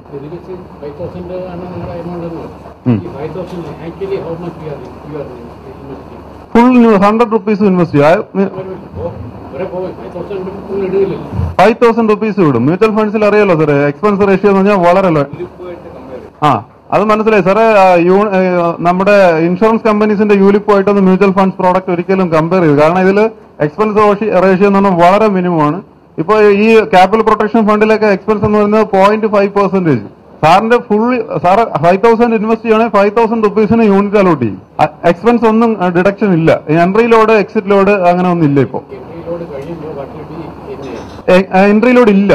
എൻട്രി ലോഡും എക്സിറ്റ് ലോഡും നില്ലാണ് ഈ സ്കീമിൽ. ഇപ്പൊ മ്യൂച്വൽ ഫണ്ട് സ്കീമുകളിലെല്ലാം അങ്ങനെയാണ്. പിന്നെ ഓപ്പൺ എൻഡ് സ്കീമുകളിൽ വിത്തിൻ 1 year നമ്മൾ വിഡ്രോ ചെയ്യുവാണെങ്കിൽ 1% ചാർജ് വരും. അത് ഓപ്പൺ എൻഡ് സ്കീമാണ്. പക്ഷെ ഇത് ക്ലോസ്ഡ് എൻഡ് ഫണ്ടാണ്. 3 വർഷത്തേക്ക് ക്ലോസ്ഡ് ആണ്. അതുകൊണ്ട് ഇതിൽ എക്സിറ്റ് ലോഡ് ഇല്ല. വേറെ അഡീഷണൽ ചാർജസ് അങ്ങനെ ഒന്നുമില്ല. 10 rupees into 5,000 divided by 10 അങ്ങനെ കിട്ടും. ഇതിന്റെ പോർട്ട്ഫോളിയോ വന്നിട്ട് ഡെപ്റ്റ് ആണ്. അതായത് കോർപ്പറേറ്റ് ബോൺസിലാണ് 85% പോകുന്നത്. ഇക്വിറ്റി വന്നിട്ട് ലാർജ് ക്യാപ് ഓറിയന്റഡ് സ്റ്റോക്സിലാണ് ഇൻവെസ്റ്റ് ചെയ്യുന്നത്. ഈ 15% ഇൻവെസ്റ്റ് ചെയ്യുന്നത്. വേറെ എന്തെങ്കിലും സംശയം ഉണ്ടെങ്കിൽ ചോദിക്കാം. അല്ലെങ്കിൽ ഇതിന്റെ ഫോംസ് ക്യാപ് സ്റ്റോക്സിന്റെ എല്ലാ ബ്രാഞ്ചസിലും അവൈലബിൾ ആണ്. അറിയാവുന്ന കസ്റ്റമേഴ്സിനും അതുപോലെ തന്നെ നമുക്ക് പേഴ്സണലി നമുക്ക് ഉപയോഗിക്കാവുന്ന ഒരു ബെസ്റ്റ് ഇൻവെസ്റ്റ്മെന്റ് ടൂളാണ്. ഫിക്സഡ് ഡെപ്പോസിറ്റിന് കാട്ടിലും ജസ്റ്റ് 1% മിനിമം നമുക്ക് എക്സ്പെക്ട് ചെയ്യാം. മാർക്കറ്റ് ഏത് വഴിക്ക് പോയാലും നമ്മൾ വറി ചെയ്യേണ്ട കാര്യമില്ല. അതാണ് ഈ പ്രോഡക്റ്റിന്റെ ബേസിക് ഇൻഫർമേഷൻ. ക്ലാസ് നമുക്ക് 22 നേരത്തെ പറഞ്ഞ പോലെ ഡീറ്റെയിൽഡ് ഫിനാൻഷ്യൽ പ്ലാനിംഗ് ആയിട്ടുള്ള ഒരു സെക്ഷൻ ഉണ്ടാവും 22. അപ്പോൾ നമ്മൾ ഇന്ന് വൈൻഡപ്പ് ചെയ്യാണ്. അപ്പൊ ടൈം 10 o'clock ആണ്. 22-ാം തീയതി 10 o'clock ആണ്. സാറ്റർഡേ ആണ്. ഇവിടെ വെച്ച് തന്നെ ഇതേ സ്ഥലത്ത് തന്നെയാണ്. മാക്സിമം പാർട്ടിസിപ്പേറ്റ് ചെയ്യുക. അതിൽ പ്രധാനമായിട്ടും നമ്മൾ ഓവറോൾ ഫിനാൻഷ്യൽ പ്ലാനിംഗ്. ബിക്കോസ് നമ്മൾ പലപ്പോഴും പറയാറുണ്ട്, കേരളം എന്ന് പറയുന്നത് ലിറ്ററസിയിൽ വളരെ ഹൈ നിൽക്കുന്ന സ്റ്റേറ്റ് ആണെങ്കിൽ പോലും ഫിനാൻഷ്യൽ ലിറ്ററസിയിൽ വളരെ എഡ്യൂക്കേറ്റഡ് ആയിട്ടുള്ള അല്ലെങ്കിൽ ഹൈലി പ്രൊഫഷണൽ ആയിട്ടുള്ള ആളുകൾ പോലും ബേസിക് ആയിട്ടുള്ള കാര്യങ്ങളിൽ വളരെ വളരെ താഴെയാണ്. അത് വളരെ വലിയൊരു ഡേഞ്ചറുമാണ്. അതുകൊണ്ട് തന്നെയാണ് ഏറ്റവും കൂടുതൽ മാനിപ്പുലേഷൻസ്, ഏറ്റവും കൂടുതൽ കറക്ഷൻസ്, അതുപോലെ തന്നെ ഏറ്റവും കൂടുതൽ ഫിനാൻഷ്യൽ ആയിട്ടുള്ള തട്ടിപ്പുകൾ നടക്കുന്നത് കേരളത്തിലാണ്. ഏറ്റവും കൂടുതൽ ഫിനാൻഷ്യൽ തട്ടിപ്പ് നടക്കുന്ന കേരളത്തിലാണ്. അതിന്റെ കാരണം ഇതാണ്. അപ്പൊ അതുകൊണ്ടാണ് നമ്മൾ ആ ലെവലിലേക്ക് ഒന്നിക്കൊണ്ടുള്ള ഒരു ക്ലാസ് ആയിരിക്കും. ഓവറോൾ ഫിനാൻഷ്യൽ പ്ലാനിംഗ് ആയിരിക്കും പറയുന്നത്. ബട്ട് അതിനകത്ത് ടാക്സ് ബ്രാക്കറ്റുകൾ, ടാക്സിന്റെ ITC, ATD, ATG അങ്ങനെയുള്ള ഡിഫറെന്റ് ടാക്സേഷനുകളെ കുറിച്ച് സംസാരിക്കുന്നുണ്ടാവും. അത് എക്സ്പേർട്സ് ഉണ്ടാവും. അത് കണ്ടക്ട് ചെയ്യുന്ന SBIയുടെ റീജിയണൽ ഹെഡാണ് രാംനാരായൺ എന്ന് പറയുന്നതാണ്. അദ്ദേഹം കൊച്ചിയിലാണ്. അതോടൊപ്പം ചാർട്ടേഡ് അക്കൗണ്ട് ഉണ്ടാവും, ഓൾമോസ്റ്റ് ഉണ്ടാവും. അദ്ദേഹത്തിന്റെ ക്വറീസ് ചോദിക്കാൻ പറ്റും. Thank you. അതോടൊപ്പം തന്നെ നമുക്കിപ്പോൾ ഒരു എംപ്ലോയീസിന് വേണ്ടിയിട്ട് ഒരു പ്രോഗ്രാം ഉണ്ട്, അവരുടെ മൈക്രോ പെൻഷന് വേണ്ടി, അതുപോലെ നമ്മുടെ അസോസിയേറ്റ്സിന് വേണ്ടിയിട്ട്. അവരൊന്ന് വെയിറ്റ് ചെയ്യുക, ബാക്കിയുള്ളവർക്ക് പോകും. മൈക്രോ പെൻഷനെ കുറിച്ചുണ്ട്. ബിസിനസ് അസോസിയേറ്റ്സിന്റെ കൂട്ടത്തിൽ കഴിഞ്ഞ മീറ്റിംഗിൽ നമ്മൾ പ്രൈസ് ഡിസ്ട്രിബ്യൂഷൻ കഴിഞ്ഞു. ഇത് സെക്കൻഡ് മീറ്റിംഗ് ആണ്. അപ്പൊ അതില് ഫ്രാഞ്ചൈസീസിന്റെ കൂട്ടത്തിൽ നമ്മുടെ സതീഷ് സാർ ആറ്റിങ്ങില് ടോപ്പ് വളരെ നല്ല രീതിയിൽ പെർഫോമൻസ് കാണിക്കുന്നു. സാറിനൊരു പ്രൈസ് MD കൊടുക്കുന്നുണ്ട്.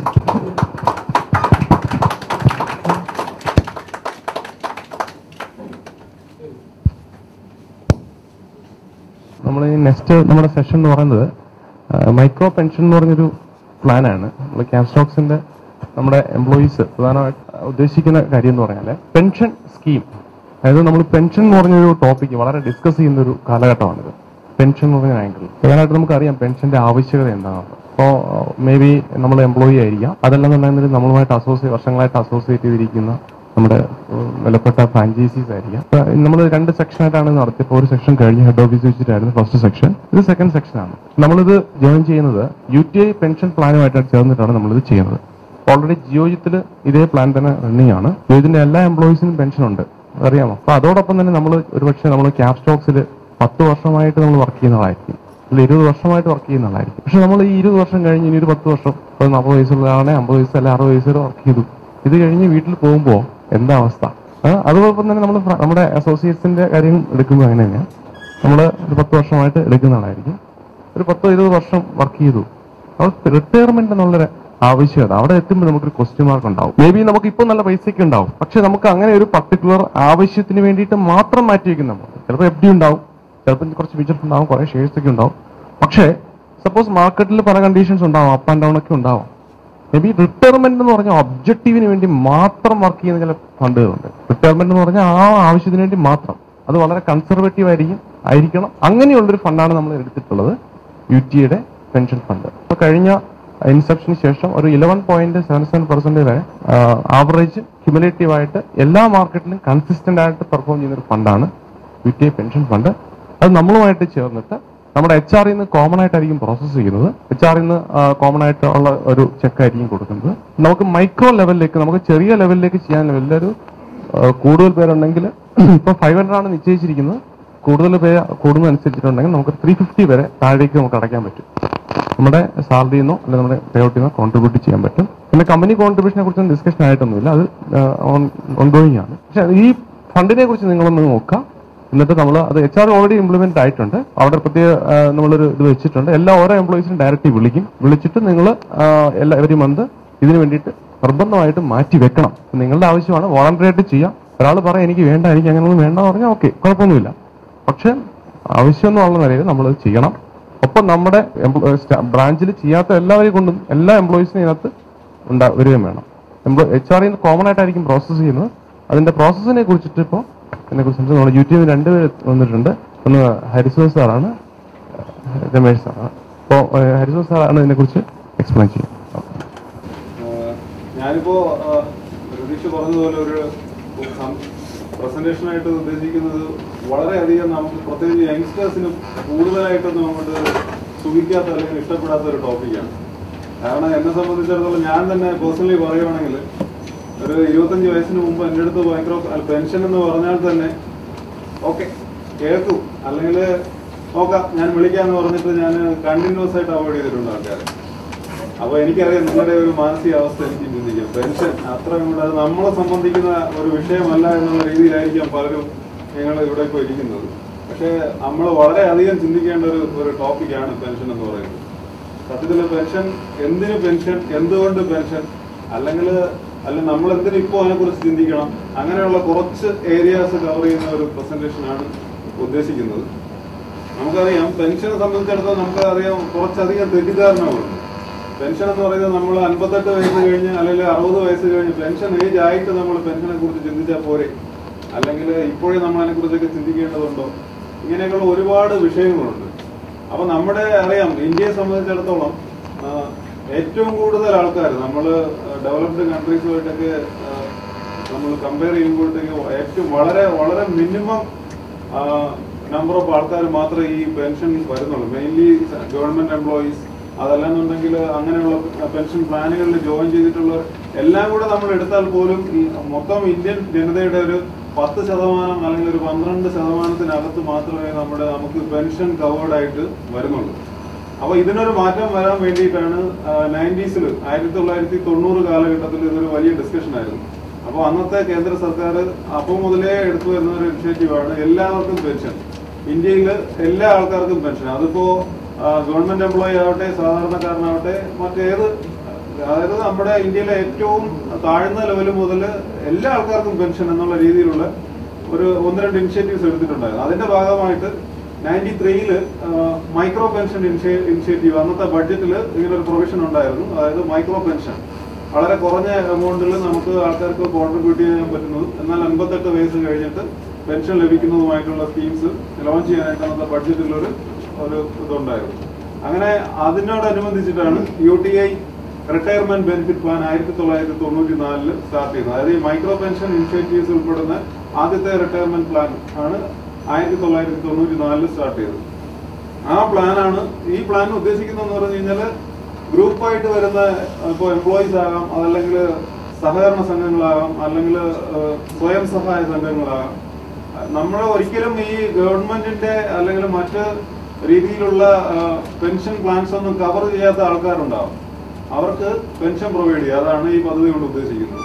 ഇതിൽ ആദ്യം ചേർന്നത് സേവ എന്ന് പറഞ്ഞിട്ടൊരു ഗ്രൂപ്പ്, ഏകദേശം 4 ലക്ഷം ആൾക്കാരോളം, സ്വയം സഹായ സംഘങ്ങൾ ഉൾപ്പെടുന്ന 4 ലക്ഷം ആൾക്കാരോളം ഓൾ ഇന്ത്യ ലെവലിൽ ഫസ്റ്റ് എഗ്രിമെന്റ് 2003 സ്റ്റാർട്ട് ചെയ്തത്.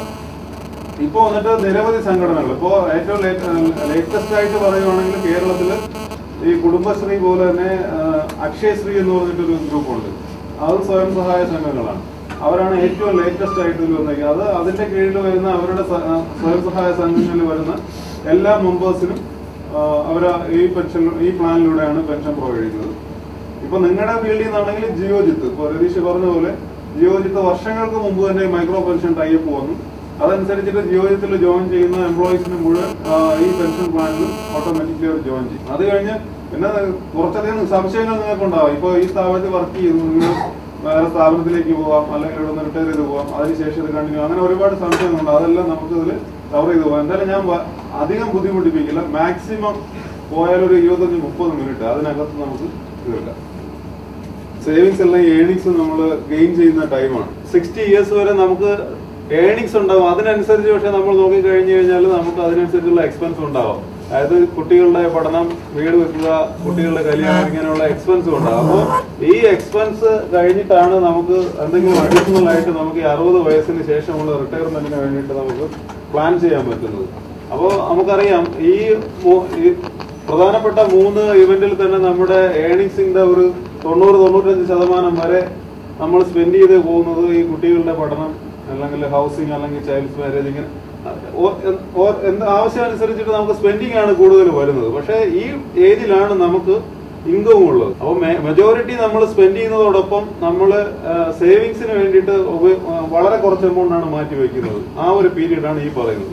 എന്നാൽ 60 വർഷം കഴിഞ്ഞു കഴിഞ്ഞാൽ നമ്മൾ ഈ സേവ് ചെയ്യുന്നതിൽ നിന്ന് നമ്മൾ സ്പെൻഡ് ചെയ്ത് തുടങ്ങുന്നത് റിട്ടയർമെന്റ് ചെയ്യുന്നത് 60 ആൻഡ് എബോവ് ആണ് വരുന്നത്. റിട്ടയർമെന്റ് പ്ലാനിങ്ങിന്റെ കീ കൺസേൺസ് എന്ന് പറയുന്നത്, അതായത് മെഡിക്കെയർ കോസ്റ്റ് നമുക്ക് എല്ലാവർക്കും അറിയാം. ഇപ്പോ കഴിഞ്ഞ ഒരു 5 വർഷത്തെ ആവറേജ് ഇൻഫ്ലേഷൻ നോക്കുകയാണ്, Medicare inflation, health care inflation നോക്കുകയാണെന്നുണ്ടെങ്കിൽ 15%. അതായത് ഡേ ടു ഡേ കൂടി വരുന്ന ചികിത്സാ ചെലവുകൾ. അതായത് മുമ്പ് നമുക്കറിയാം വളരെ കുറച്ച് ചെലവിൽ നമുക്ക്, അതുമാത്രമല്ല ഫെസിലിറ്റീസും കൂടി വരുവാണ്. മെഡിക്കലി നമുക്ക് ഇപ്പോ ഒരുപക്ഷെ ജസ്റ്റ് ജീവനുള്ളൊരു മരിക്കാറായ ഒരാളിന് ജസ്റ്റ് ജീവൻ ഉണ്ടെങ്കിൽ ഹോസ്പിറ്റലിൽ രക്ഷപ്പെടുത്തും. പക്ഷെ അതിനനുസരിച്ചിട്ടുള്ള കോസ്റ്റ് ഇൻവോൾവ് ആണ്. അതൊന്നും. അത് രണ്ടാമത്തെ ഇൻഫ്ലേഷൻ. ഇത് അടുത്ത് വരുന്നൊരു സ്ലൈഡിൽ ഞാൻ എക്സ്പ്ലെയിൻ ചെയ്യുന്നുണ്ട്. പണപ്പെരുപ്പം എന്ന് പറയുന്നത് നമ്മുടെ ഇപ്പോൾ ഇന്ന് നമ്മുടെ ഇപ്പോൾ ഒരു 1 lakh rupees ഉണ്ട്. ഈ 1 lakh rupees ആയിരിക്കില്ല 20 വർഷം കഴിയുമ്പോൾ നമ്മൾ ഈ 1 lakh rupees കൊണ്ട് നമ്മൾ സ്പെൻഡ് ചെയ്യാൻ പൊക്കി കഴിഞ്ഞ് കഴിഞ്ഞാൽ നമുക്ക് അതിന്റെ ഒരു അന്തരം അത് വരുന്ന സ്ലൈഡിൽ ഞാൻ എക്സ്പ്ലെയിൻ ചെയ്യുന്നുണ്ട്.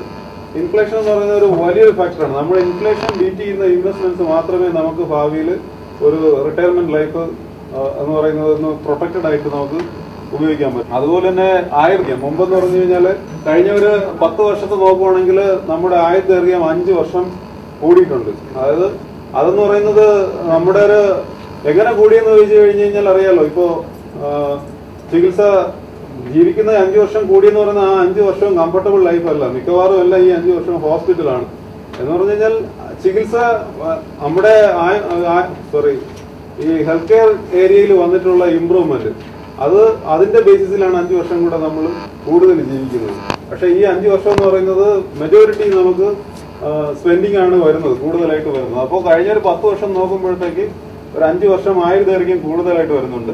പിന്നെ നമ്മൾ റിട്ടയർമെന്റിൽ ഒരിക്കലും ചെയ്യാൻ പാടില്ലാത്തൊരു കാര്യമാണ് റിട്ടയർമെന്റ് പ്ലാനിങ്ങിൽ വിഡ്രോവൽ. നമ്മൾ ഇൻവെസ്റ്റ് ചെയ്ത എമൗണ്ട് ഒരു കോർപ്പസ് ഒരു 10-15 വർഷം ആകുമ്പോൾ നമ്മളൊരു 25 വർഷത്തേക്ക് ഇൻവെസ്റ്റ്മെന്റ് തുടങ്ങിയത്. 10 വർഷം കഴിഞ്ഞപ്പോഴത്തേക്ക് ഒരു ബിഗ് കോർപ്പസ് ആയി. അപ്പൊ നമുക്ക് ഒരു ഹ്യൂജ് എമൗണ്ട് കാണുമ്പോഴത്തേക്ക് നമുക്ക് എന്തെങ്കിലും ആവശ്യം വരുമ്പോൾ നമ്മൾ ആദ്യം ഈ റിട്ടയർമെന്റ് ഫണ്ടിൽ നിന്ന് വിഡ്രോവലിനെ കുറിച്ച് ചിന്തിക്കും. അങ്ങനെ ഒരു ചിന്ത നമ്മൾ ഒരിക്കലും സത്യത്തിൽ ഈ റിട്ടയർമെന്റ് പ്ലാനിങ്ങിന്റെ കാര്യത്തിൽ അത് ചിന്തിക്കാൻ പാടില്ല. കാരണം നമ്മൾ ആ ഒരു ചെറിയൊരു എമൗണ്ട് എടുത്ത് മാറ്റി കഴിഞ്ഞാൽ അത് നമ്മുടെ റിട്ടയർമെന്റിൽ പെൻഷൻ എമൗണ്ടിൽ ഒരു വലിയ അന്തരം ഉണ്ടാക്കും. അതും വരുന്ന സ്ലൈഡിൽ ഞാൻ എക്സ്പ്ലെയിൻ ചെയ്തു തരാം. ചേഞ്ചിങ് ഫേസ് ഓഫ് റിട്ടയർമെന്റ്, അതായത് മുൻപും ഇപ്പോഴും ഉള്ള വ്യത്യാസം. മുമ്പ് നമുക്ക് തന്നെ അറിയാം, നമ്മുടെ മുൻ തലമുറയിലുള്ള ആൾക്കാർ ജീവിച്ചതും ഇപ്പോൾ ജീവിക്കുന്നതും ഭാവിയിലേക്ക് വരാൻ പോകുന്നതുമായിട്ടുള്ള ചേഞ്ചസ് ആണ് ഈ പറയുന്നത്. മുമ്പെന്ന് പറഞ്ഞാൽ നമ്മളൊരു കമ്പനിയിൽ ജോയിൻ ചെയ്യുക അല്ലെങ്കിൽ ഒരു സ്ഥാപനത്തിൽ ജോയിൻ ചെയ്ത് കഴിഞ്ഞാൽ ജോയിൻ ചെയ്യുന്നു, അവിടുന്ന് റിട്ടയർ ചെയ്യുന്നു. അതായത് നമ്മൾ ആ ജോലി തന്നെ കണ്ടിന്യൂ ചെയ്തു പോകും. ഇന്നത്തെ ഇതെന്ന് പറഞ്ഞു കഴിഞ്ഞാൽ അങ്ങനെ അല്ല. ഇന്ന് പറഞ്ഞാൽ നമ്മൾ ജോബ് ഷിഫ്റ്റിംഗ് എന്ന് പറഞ്ഞാൽ വർഷത്തിലൊരിക്കൽ തന്നെ 1-2 ജോലികളിലോട്ട് ഇങ്ങനെ ഷിഫ്റ്റ് ചെയ്തുകൊണ്ടിരിക്കുക. അപ്പൊ നമുക്ക് വന്നിട്ടൊരു ഫിക്സഡ് ആയിട്ടുള്ള ഒരു ജോബ് സ്റ്റെബിലിറ്റി എന്ന് പറയുന്നത് ഇപ്പോഴത്തെ ഒരു സിറ്റുവേഷൻ ഇല്ല. മുമ്പ് അത് ഉണ്ടായിരുന്നു. മുമ്പെന്ന് പറഞ്ഞു കഴിഞ്ഞാൽ നേരത്തെ ഞാൻ പറഞ്ഞ പോലെ എക്സ്പെക്ടേഷൻസ് എന്ന് പറഞ്ഞു കഴിഞ്ഞാൽ ആവറേജ് ആയിരുന്നു. ലൈഫ് എക്സ്പെക്ടേഷൻസ് എന്ന് പറഞ്ഞാൽ ആവറേജ് ആയിരുന്നു. ഇപ്പൊ എന്ന് പറഞ്ഞാൽ അങ്ങനെയല്ല. മുമ്പ് നമുക്ക് ചെറിയ ചെറിയ സന്തോഷങ്ങൾ മീൻസ് നമ്മള് ടാർഗറ്റ് ചെയ്യുന്നത് അല്ലെങ്കിൽ നമ്മൾ മോഹിക്കുന്നതിനൊക്കെ ഒരു ലിമിറ്റേഷൻസ് ഉണ്ടായിരുന്നു. അങ്ങനെയല്ല, നമ്മുടെ എക്സ്പെക്ടേഷൻസ് എന്ന് പറഞ്ഞു കഴിഞ്ഞാൽ വളരെ ഹൈ ആണ്. മുമ്പ് മെഡിക്കൽ കോസ്റ്റ് വളരെ കുറവായിരുന്നു, ഇപ്പൊ വന്നിട്ട് അത് കൂടുന്നു. പിന്നെ റിട്ടയർമെന്റ് ഇൻകം, മുമ്പ് നമുക്കൊരു ചെറിയൊരു റിട്ടയർമെന്റ് ഇൻകം പെൻഷൻ ഉണ്ടെങ്കിൽ പോലും നമുക്ക് ജീവിച്ചു പോകാം. പക്ഷേ ഫ്യൂച്ചറിൽ നമുക്കത് പറയാൻ പറ്റത്തില്ല. പിന്നെ മുമ്പ് ജോയിന്റ് ഫാമിലി സ്ട്രക്ചർ ആയിരുന്നു, ഇപ്പോൾ ന്യൂക്ലിയർ ഫാമിലി സ്ട്രക്ചർ ആയി. അതായത് ജോയിന്റ് ഫാമിലി സ്ട്രക്ചർ ആയിരുന്നാൽ നമുക്ക് മുമ്പ് നമ്മുടെയൊക്കെ പൂർവികർക്ക് ഈ വയസ്സായ 1-2 ആൾക്കാരുണ്ടെങ്കിൽ ഒരിക്കലും അതൊരു കുടുംബത്തിനൊരു ബാധ്യത അല്ലെങ്കിൽ ആ രീതിയിലല്ലായിരുന്നു. അത് ആ ഫാമിലി സ്ട്രക്ചർ നമ്മുടെ അങ്ങനെയായിരുന്നു, അങ്ങ് ജീവിച്ചങ്ങ് പോകും. പക്ഷെ ഇന്ന് അങ്ങനെയല്ല. ഒരു ഫാമിലിയിൽ 3 മക്കളുണ്ടെങ്കിൽ 3 ഇടത്തായിരിക്കും അവർ താമസിക്കുന്നത്. അപ്പോൾ ഈ അച്ഛനും അമ്മയും എന്ന് പറഞ്ഞ വയസ്സായ ആൾക്കാരെന്ന് പറയുന്നത് ഈ 3 പേരും 3 ഇടത്താണ്. നമ്മളിപ്പോ സ്ഥിരം വാർത്തകളിലും ടിവിയിലും ഒക്കെ കാണുന്നത് പോലെ തന്നെയാണ്. അപ്പൊ ന്യൂക്ലിയർ ഫാമിലി സ്ട്രക്ചർ വന്നതിന് ശേഷമാണ് ഈ വയസ്സായ ആൾക്കാർക്ക് ഈ ഒരു അവസ്ഥ വരാൻ തുടങ്ങിയത്. ഭാവിയിൽ ഒരുപക്ഷെ നമ്മുടെയൊക്കെ അവസ്ഥ ഈ രീതിയിലേക്ക് മാറിയിരിക്കാം. പിന്നെ നിങ്ങളൊന്ന് ചിന്തിക്കുക, നമ്മൾ റിട്ടയർമെന്റ് പ്ലാനിങ്ങിന് വേണ്ടിയിട്ട്, അതായത് നമുക്ക് റിട്ടയർമെന്റ് സ്റ്റാർട്ട് ചെയ്യുന്ന സമയത്തേക്ക് വേണ്ടിയിട്ട് നമ്മളിപ്പോ എന്ത് ചെയ്തു അല്ലെങ്കിൽ ഇപ്പൊ എന്ത് ചെയ്യുന്നു എന്നുള്ളതിനെ കുറിച്ച് നമ്മൾ ചിന്തിക്കുക. ഇതൊരു കാൽക്കുലേഷനാണ്. ഇതിപ്പോ ഒരു 1 കോടി രൂപയുടെ ഒരു കാൽക്കുലേഷൻ ഒക്കെയാണ് പറയുന്നത്. 1 കോടിയൊക്കെ നമുക്ക് വിട്ടേക്കാം. അറ്റ്ലീസ്റ്റ് 10 ലക്ഷം രൂപ. 10 ലക്ഷം നമ്മളിപ്പോ ചിന്തിക്കും ഒരു വലിയ എമൗണ്ട് ആണല്ലോ എന്ന് ചിന്തിക്കും. പക്ഷെ നമുക്കൊക്കെ ഒരു 20 വർഷം കഴിയുമ്പോൾ 10 ലക്ഷം എന്ന് പറയുന്നത് വളരെ ചെറിയൊരു എമൗണ്ട് ആയിരിക്കും. എന്നാലും നമ്മൾ ആ ഒരു 10 ലക്ഷം രൂപ നമ്മൾ 15% റിട്ടേൺ ജനറേറ്റ് ചെയ്യുന്ന ഒരു സ്കീമിൽ ഇൻവെസ്റ്റ് ചെയ്യുകയാണെങ്കിൽ പോലും നമ്മൾ മന്ത്ലി 669 രൂപ വെച്ചിട്ട് മന്ത്ലി നമ്മൾ ഇൻവെസ്റ്റ് ചെയ്യണം. 15% റിട്ടേൺ ജനറേറ്റ് ചെയ്യുന്ന സ്കീം. പക്ഷേ ഇപ്പോഴത്തെ സ്കീംസ് എന്ന് പറയുന്നത് മിക്കവാറും പെൻഷൻ പ്ലാൻസ് എല്ലാം 15% താഴെയാണ് റിട്ടേൺ ജനറേറ്റ് ചെയ്യുന്നത്. 15% മുകളിൽ ജനറേറ്റ് ചെയ്യുന്ന സ്കീംസ് ഇക്വിറ്റി സ്കീംസ് ആണ്. അതിനനുസരിച്ച് റിസ്ക് വളരെ കൂടുതലാണ്. 15% എന്നിട്ടും 15% റിട്ടേൺ കാൽക്കുലേറ്റ് ചെയ്ത് നോക്കുമ്പോൾ തന്നെ നമ്മൾ ഒരു മാസം 669 രൂപ, ഏകദേശം 8488 രൂപ നമ്മൾ ലക്ഷത്തിൽ ഇൻവെസ്റ്റ് ചെയ്യണം. അതിൽ നിങ്ങളിപ്പോ എത്ര ചെയ്യുന്നു എന്നുള്ളത് നിങ്ങളൊന്ന് ചിന്തിക്കുക. നമ്മളിപ്പോ മിക്കവാറും പല ആൾക്കാരും പെൻഷൻ പ്ലാൻസ് വളരെ കുറവായിരിക്കാം. ഒരുപക്ഷെ റയറായിട്ട് ഇപ്പോൾ ഒരു 5-10% ആൾക്കാർ പെൻഷനെ കുറിച്ച് ചിന്തിക്കുക അല്ലെങ്കിൽ ഇൻവെസ്റ്റ്മെന്റിനെ കുറിച്ച് ഇൻവെസ്റ്റ് ചെയ്യുന്നവരുണ്ടാവാം. പക്ഷെ ചില ആൾക്കാരും ഈ ഒരു മേഖലയിലേക്ക് ചിന്തിച്ചിട്ടില്ല എന്ന് നമുക്ക് പറയാൻ പറ്റും. ഇതാണ് ഞാൻ നേരത്തെ പറഞ്ഞത് ഇൻഫ്ലേഷന്റെ എഫക്ട്. നമ്മൾ ഇൻവെസ്റ്റ് ചെയ്യുന്നു അല്ലെങ്കിൽ സേവ് ചെയ്യുന്നു, എമൗണ്ട് സേവ് ചെയ്യുന്നു, അതിന്റെ ഒരു എഫക്റ്റായി പറയുന്നു. അതായത് 25,000 രൂപ ഇന്ന് നമ്മുടെ 25,000 രൂപ കഴിഞ്ഞ ഒരു 10 വർഷത്തെ ഇൻഫ്ലേഷൻ ആവറേജ് എടുക്കുന്നത് 10% ആണ്. ഫ്യൂച്ചറിൽ നമുക്ക് അതൊക്കെ വിട്ടേക്കാം. അറ്റ്ലീസ്റ്റ് ഒരു 5% വന്നാൽ പോലും, ഇപ്പൊ ഇവിടെ 5% ആണ് ഇൻഫ്ലേഷൻ എടുത്തേക്കുന്നത്. ഇന്ന് 25,000 രൂപ നമ്മൾ സ്പെൻഡ് ചെയ്യേണ്ട സ്ഥാനത്ത് 20 വർഷം കഴിയുമ്പോൾ നമ്മൾ ഏറ്റവും കുറഞ്ഞത് 67,000 രൂപ നമ്മൾ സ്പെൻഡ് ചെയ്യേണ്ടി വരും. ഇന്ന് 25,000 രൂപയ്ക്ക് നമുക്ക് നേടാൻ പറ്റുന്ന കാര്യങ്ങൾ 20 വർഷം കഴിയുമ്പോൾ നമ്മുടെ കയ്യിൽ ഏറ്റവും കുറഞ്ഞത് 67,000 രൂപയെങ്കിലും നമുക്ക് വേണ്ടി വരും മന്ത്ലി, അല്ലെങ്കിൽ നമുക്ക് നമ്മുടെ ആവശ്യങ്ങൾക്ക് വേണ്ടിയിട്ട് വേണ്ടി വരും. സെയിം ടൈം ഇൻവെസ്റ്റ്മെന്റ്സ്, നമ്മളിപ്പോ ഒരു 25,000 രൂപ ഇന്ന് നിങ്ങളുടെ കയ്യിലുണ്ട്. ഈ 25,000 രൂപ നിങ്ങൾ നേരെ നിങ്ങളുടെ വീട്ടിലൊരു പെട്ടിക്കകത്ത് വെച്ച് കൂട്ടുന്നു വരിക.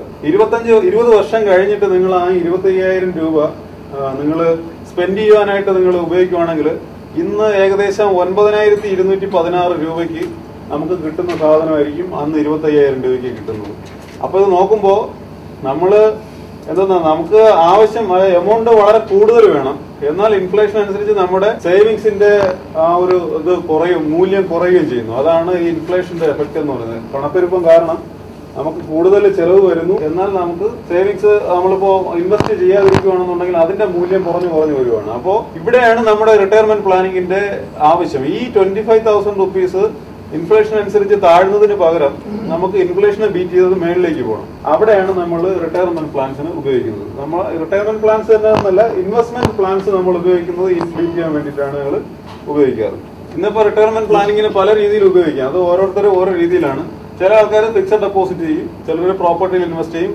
പബ്ലിക് പ്രോവിഡന്റ് ഫണ്ട് ഉണ്ട്, പെൻഷൻ ഫണ്ട്സ് ഉണ്ട്, ഇൻഷുറൻസ് പോളിസീസിന്റെ പെൻഷൻ പ്ലാൻസ് ഉണ്ട്, മ്യൂച്വൽ ഫണ്ട്സ് ഉണ്ട്, ഗോൾഡ് ഉണ്ട്. ഇതിൽ നമുക്ക് ഏതിൽ വേണ്ട നമുക്ക് ഇൻവെസ്റ്റ് ചെയ്യാം. നമുക്ക് കംഫർട്ടബിൾ ആയിട്ട് തോന്നുന്ന ഏത് പ്രോഡക്റ്റ് വേണമെങ്കിലും നമുക്ക് നമ്മുടെ റിട്ടയർമെന്റിന് വേണ്ടിയിട്ട് നമുക്ക് ഇൻവെസ്റ്റ് ചെയ്യാം. മെയിൻ ഡിഫറൻസ് ആണ് ഈ പറയുന്നത്. ഇപ്പോ അവൈലബിൾ ആയിട്ടുള്ള അറിയാം, ഇപ്പോ നിലവിലും നല്ല അടുത്തൊരു 5-10 വർഷം എന്ന് പറയുന്നത് മുഴുവൻ ഈ പെൻഷൻ പ്ലാൻസിനെ ഫോക്കസ് ചെയ്തിട്ടായിരിക്കും ഒരുപക്ഷെ ഇന്ത്യൻ എക്കോണമി തന്നെ മുന്നോട്ട് പോകുന്നത്. അതിന്റെ ഭാഗമായിട്ട് ഇപ്പോ തന്നെ അടൽ പെൻഷൻ വന്നിട്ടുണ്ട്, അതിനു മുമ്പ് സ്വാവലംബൻ, NPS, പല സ്കീമുകൾ വരുന്നുണ്ട്. പ്രധാനപ്പെട്ട സ്കീമുകളുമായിട്ടുള്ള ഒരു കമ്പാരിസൺ ആണ് ഈ കാണിച്ചിരിക്കുന്നത്. അതിലിപ്പോ പെൻഷൻ പ്ലാൻസ് ഫ്രം ഇൻഷുറൻസ് കമ്പനീസിന്റെ പെൻഷൻ ജസ്റ്റ് ഞാൻ ഓടിച്ചു പോകും.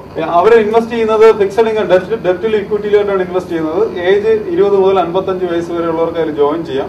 ഇനിഷ്യൽ എമൗണ്ട് നമുക്ക് തന്നെ ഫിക്സ് ചെയ്യാം. അത് പ്രീമിയം നമ്മൾ ഫിക്സ് ചെയ്ത് കഴിഞ്ഞാൽ അത് നമ്മൾ അടയ്ക്കണം. എക്സ്പെൻസ് റേഷ്യോ 4 to 5% അവർ അതിൽ ചാർജ് ആയിട്ട് ഈടാക്കും. ATC ബെനിഫിറ്റ് ഉണ്ട്. പ്രിമേച്ചർ മെച്യൂരിറ്റി എന്നിട്ട് ഹെവി എക്സിറ്റ് ലോഡ് കൊടുത്തിട്ട് ഇറങ്ങാൻ പറ്റും. അതായത് മിക്കവാറും ഒന്നും നമുക്ക് പ്രിമേച്ചറായിട്ട് വിഡ്രോ ചെയ്യാൻ പറ്റത്തില്ല. അഥവാ പറ്റുവാണെങ്കിൽ തന്നെ ഹെവി എക്സിറ്റ് ലോഡ് ഉണ്ടാവും. പിന്നെ ന്യൂ പെൻഷൻ സ്കീം, ഇതാണ് NPS 1, NPS ലൈറ്റ്, സ്വാവലംബൻ എന്നൊക്കെ പറഞ്ഞിട്ട് നിങ്ങൾ കേട്ടിട്ടുണ്ടാവും. അതല്ല, സ്വാവലംബനൊക്കെ ഇപ്പൊ നിർത്തലാക്കി. ഇപ്പൊ അതിന്റെ ഒരു പുതിയ രൂപമാണ് അടൽ പെൻഷൻ യോജന എന്ന് പറഞ്ഞു വന്നിരിക്കുന്നത്. 18 മുതൽ 60, ഇതിന്റെയും ഇൻവെസ്റ്റ്മെന്റ് സെയിം തന്നെയാണ്, ഡെപ്റ്റും ഇക്വിറ്റിയും. 18 മുതൽ 60 വയസ്സ് വരെയുള്ളവർക്ക് ജോയിൻ ചെയ്യാം. മിനിമം 6,000 റുപ്പീസ് കോൺട്രിബ്യൂട്ട് ചെയ്യണം. എക്സ്പെൻസ് റേഷ്യോ കുറവാണ്. ഇതിന്റെ ഒരു ഡിസഡ്വാൻറ്റേജ് എന്ന് പറഞ്ഞാൽ നമ്മൾ 58 വയസ്സ് കഴിഞ്ഞ് കഴിഞ്ഞാൽ നമ്മൾ 60% വരെ നമുക്ക് വിഡ്രോ LICയോ അല്ലെങ്കിൽ ഏതെങ്കിലും ഒരു പെൻഷൻ പ്രൊവൈഡറിലോട്ട്, നമ്മൾ ആന്വിറ്റി പ്രൊവൈഡറിലോട്ട് മാറ്റുകയാണ് ഈ ഫണ്ട്. അപ്പൊ 40% കമ്പൽസറി ആയിട്ട് നമ്മൾ മാറ്റി കൊടുക്കേണ്ടി വരും. ബാക്കി 60% നമുക്ക് ആവശ്യമുണ്ടെങ്കിൽ തിരികെ എടുക്കാം. അത് 58 വയസ്സ് കഴിഞ്ഞിട്ടേ പറ്റത്തുള്ളൂ, അതിന് മുമ്പ് ഒന്നും ചെയ്യാൻ പറ്റത്തില്ല. Public provident fund fixed income ഡെപ്റ്റിലാണ് ഇൻവെസ്റ്റ് ചെയ്യുന്നത്. ഏജ് ലിമിറ്റ് ഇല്ല. 500 മുതൽ 1 ലക്ഷം രൂപ വരെ നമുക്ക് ഇയർലി കോൺട്രിബ്യൂട്ട് ചെയ്യാം.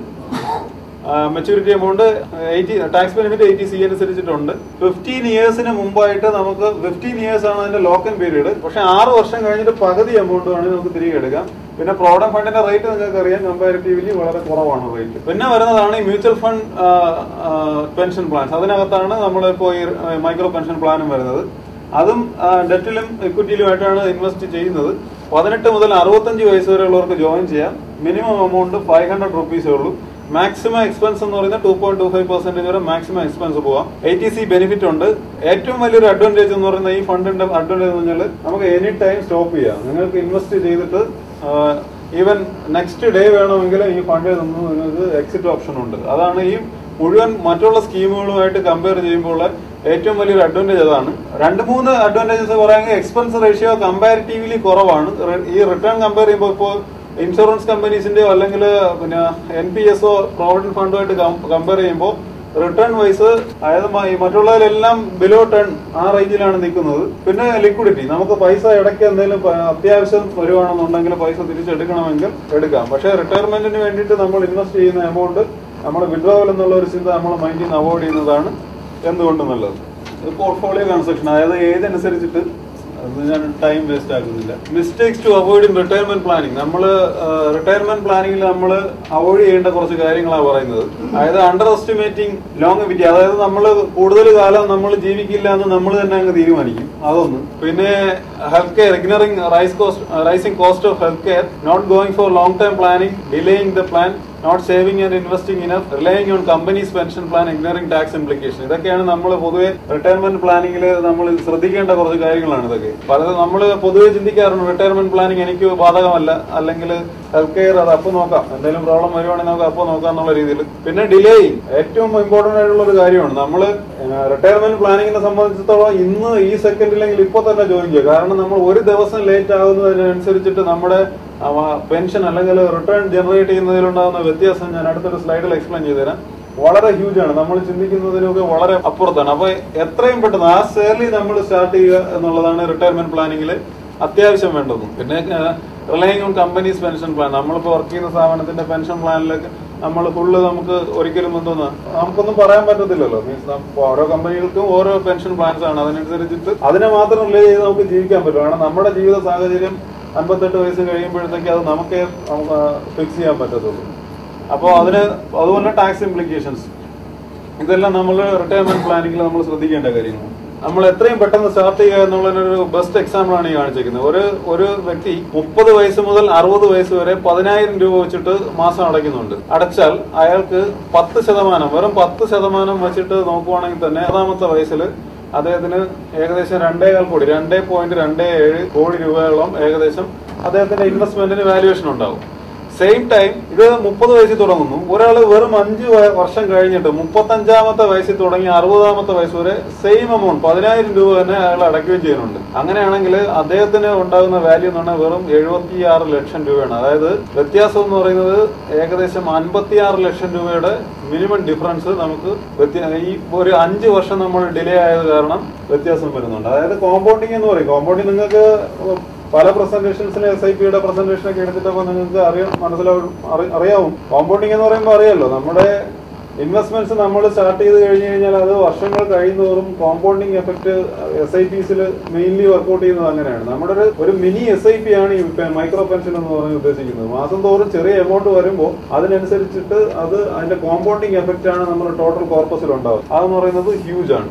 അപ്പൊ നമ്മൾ എത്രയും പെട്ടെന്ന് സ്റ്റാർട്ട് ചെയ്യുക എന്നുള്ളതാണ് പെൻഷൻ പ്ലാനിൽ ഏറ്റവും അത്യാവശ്യമായിട്ട് വേണ്ടത്. മ്യൂച്വൽ ഫണ്ട്സ്, ഇപ്പോൾ UTIയുടെ റിട്ടയർമെന്റ് ബെനിഫിറ്റ് പ്ലാൻ എന്ന് പറയുന്നത് മ്യൂച്വൽ ഫണ്ട് കാറ്റഗറിയിൽ വരുന്നതാണ്. ഇതിന്റെ അഡ്വാൻറ്റേജസ് ആണ് ഈ പറയുന്നത്.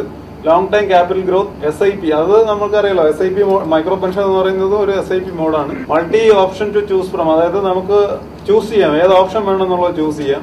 സിസ്റ്റമാറ്റിക് വിഡ്രോവൽ പ്ലാൻ, നമുക്ക് 58 നമുക്ക് വേണ്ട പെൻഷൻ നമുക്ക് തന്നെ ചൂസ് ചെയ്യാം. ലിക്വിഡിറ്റി, നമുക്ക് എപ്പോൾ വേണമെന്നുണ്ടെങ്കിലും ഫണ്ട് ഇൻസ്റ്റാൾമെന്റ് ആയിട്ട് വേണം ഇൻസ്റ്റാൾമെന്റ് ആയിട്ട് തിരികെ എടുക്കാം, അല്ലെങ്കിൽ ഒരുമിച്ച് വേണമെങ്കിൽ ഒരുമിച്ച് തിരികെ എടുക്കാം.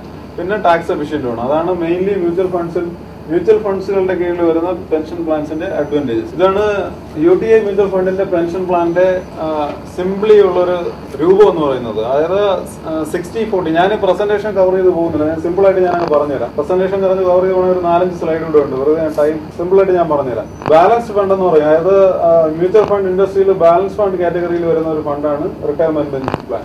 ഇത് 60-40 ആണ് ഇതിന്റെ അസറ്റ് അലോക്കേഷൻ. 60% ഡെപ്റ്റിലും 40% ഇക്വിറ്റിയിലുമാണ് ഇത് ഇൻവെസ്റ്റ് ചെയ്യുന്നത്. ബാലൻസ് ഫണ്ട് എങ്ങനെ വർക്ക്ഔട്ട് ചെയ്യുന്നത് നിങ്ങൾക്ക് എല്ലാവർക്കും അറിയാം. പോർട്ട്ഫോളിയോ റീബാലൻസിങ് എന്ന് പറയുന്ന ഒരു ഇൻവെസ്റ്റ്മെന്റ് മെത്തേഡ് ഉണ്ട് ഇതിൽ. അതായത്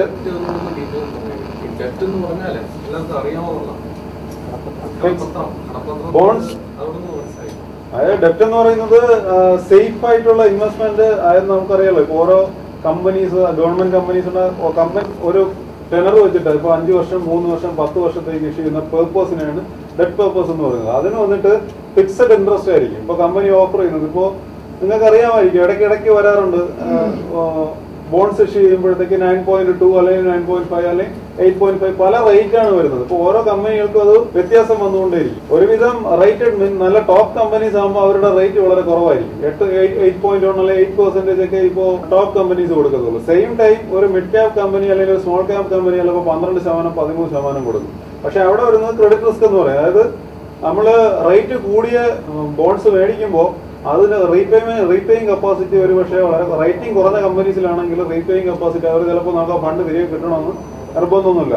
നിങ്ങൾക്ക് ഇൻഡസ്ട്രി നിൽക്കുന്നതായതുകൊണ്ട് നിങ്ങൾക്ക് അറിയായിരിക്കും, ഒരു 3-4 വർഷം മുമ്പ് യൂണിടെക്, JP ഇങ്ങനെ പല കമ്പനീസും ഇതേ പേർപ്പസ് ഇറക്കിയിട്ടുണ്ടായിരുന്നു. അവരൊക്കെ അന്ന് ഓഫർ ചെയ്ത റേറ്റ് അൺബിലീവബിൾ റേറ്റ് ആയിരുന്നു. അതായത് 11-12 ഒക്കെ കസ്റ്റമർക്ക് ഓഫർ ചെയ്തു.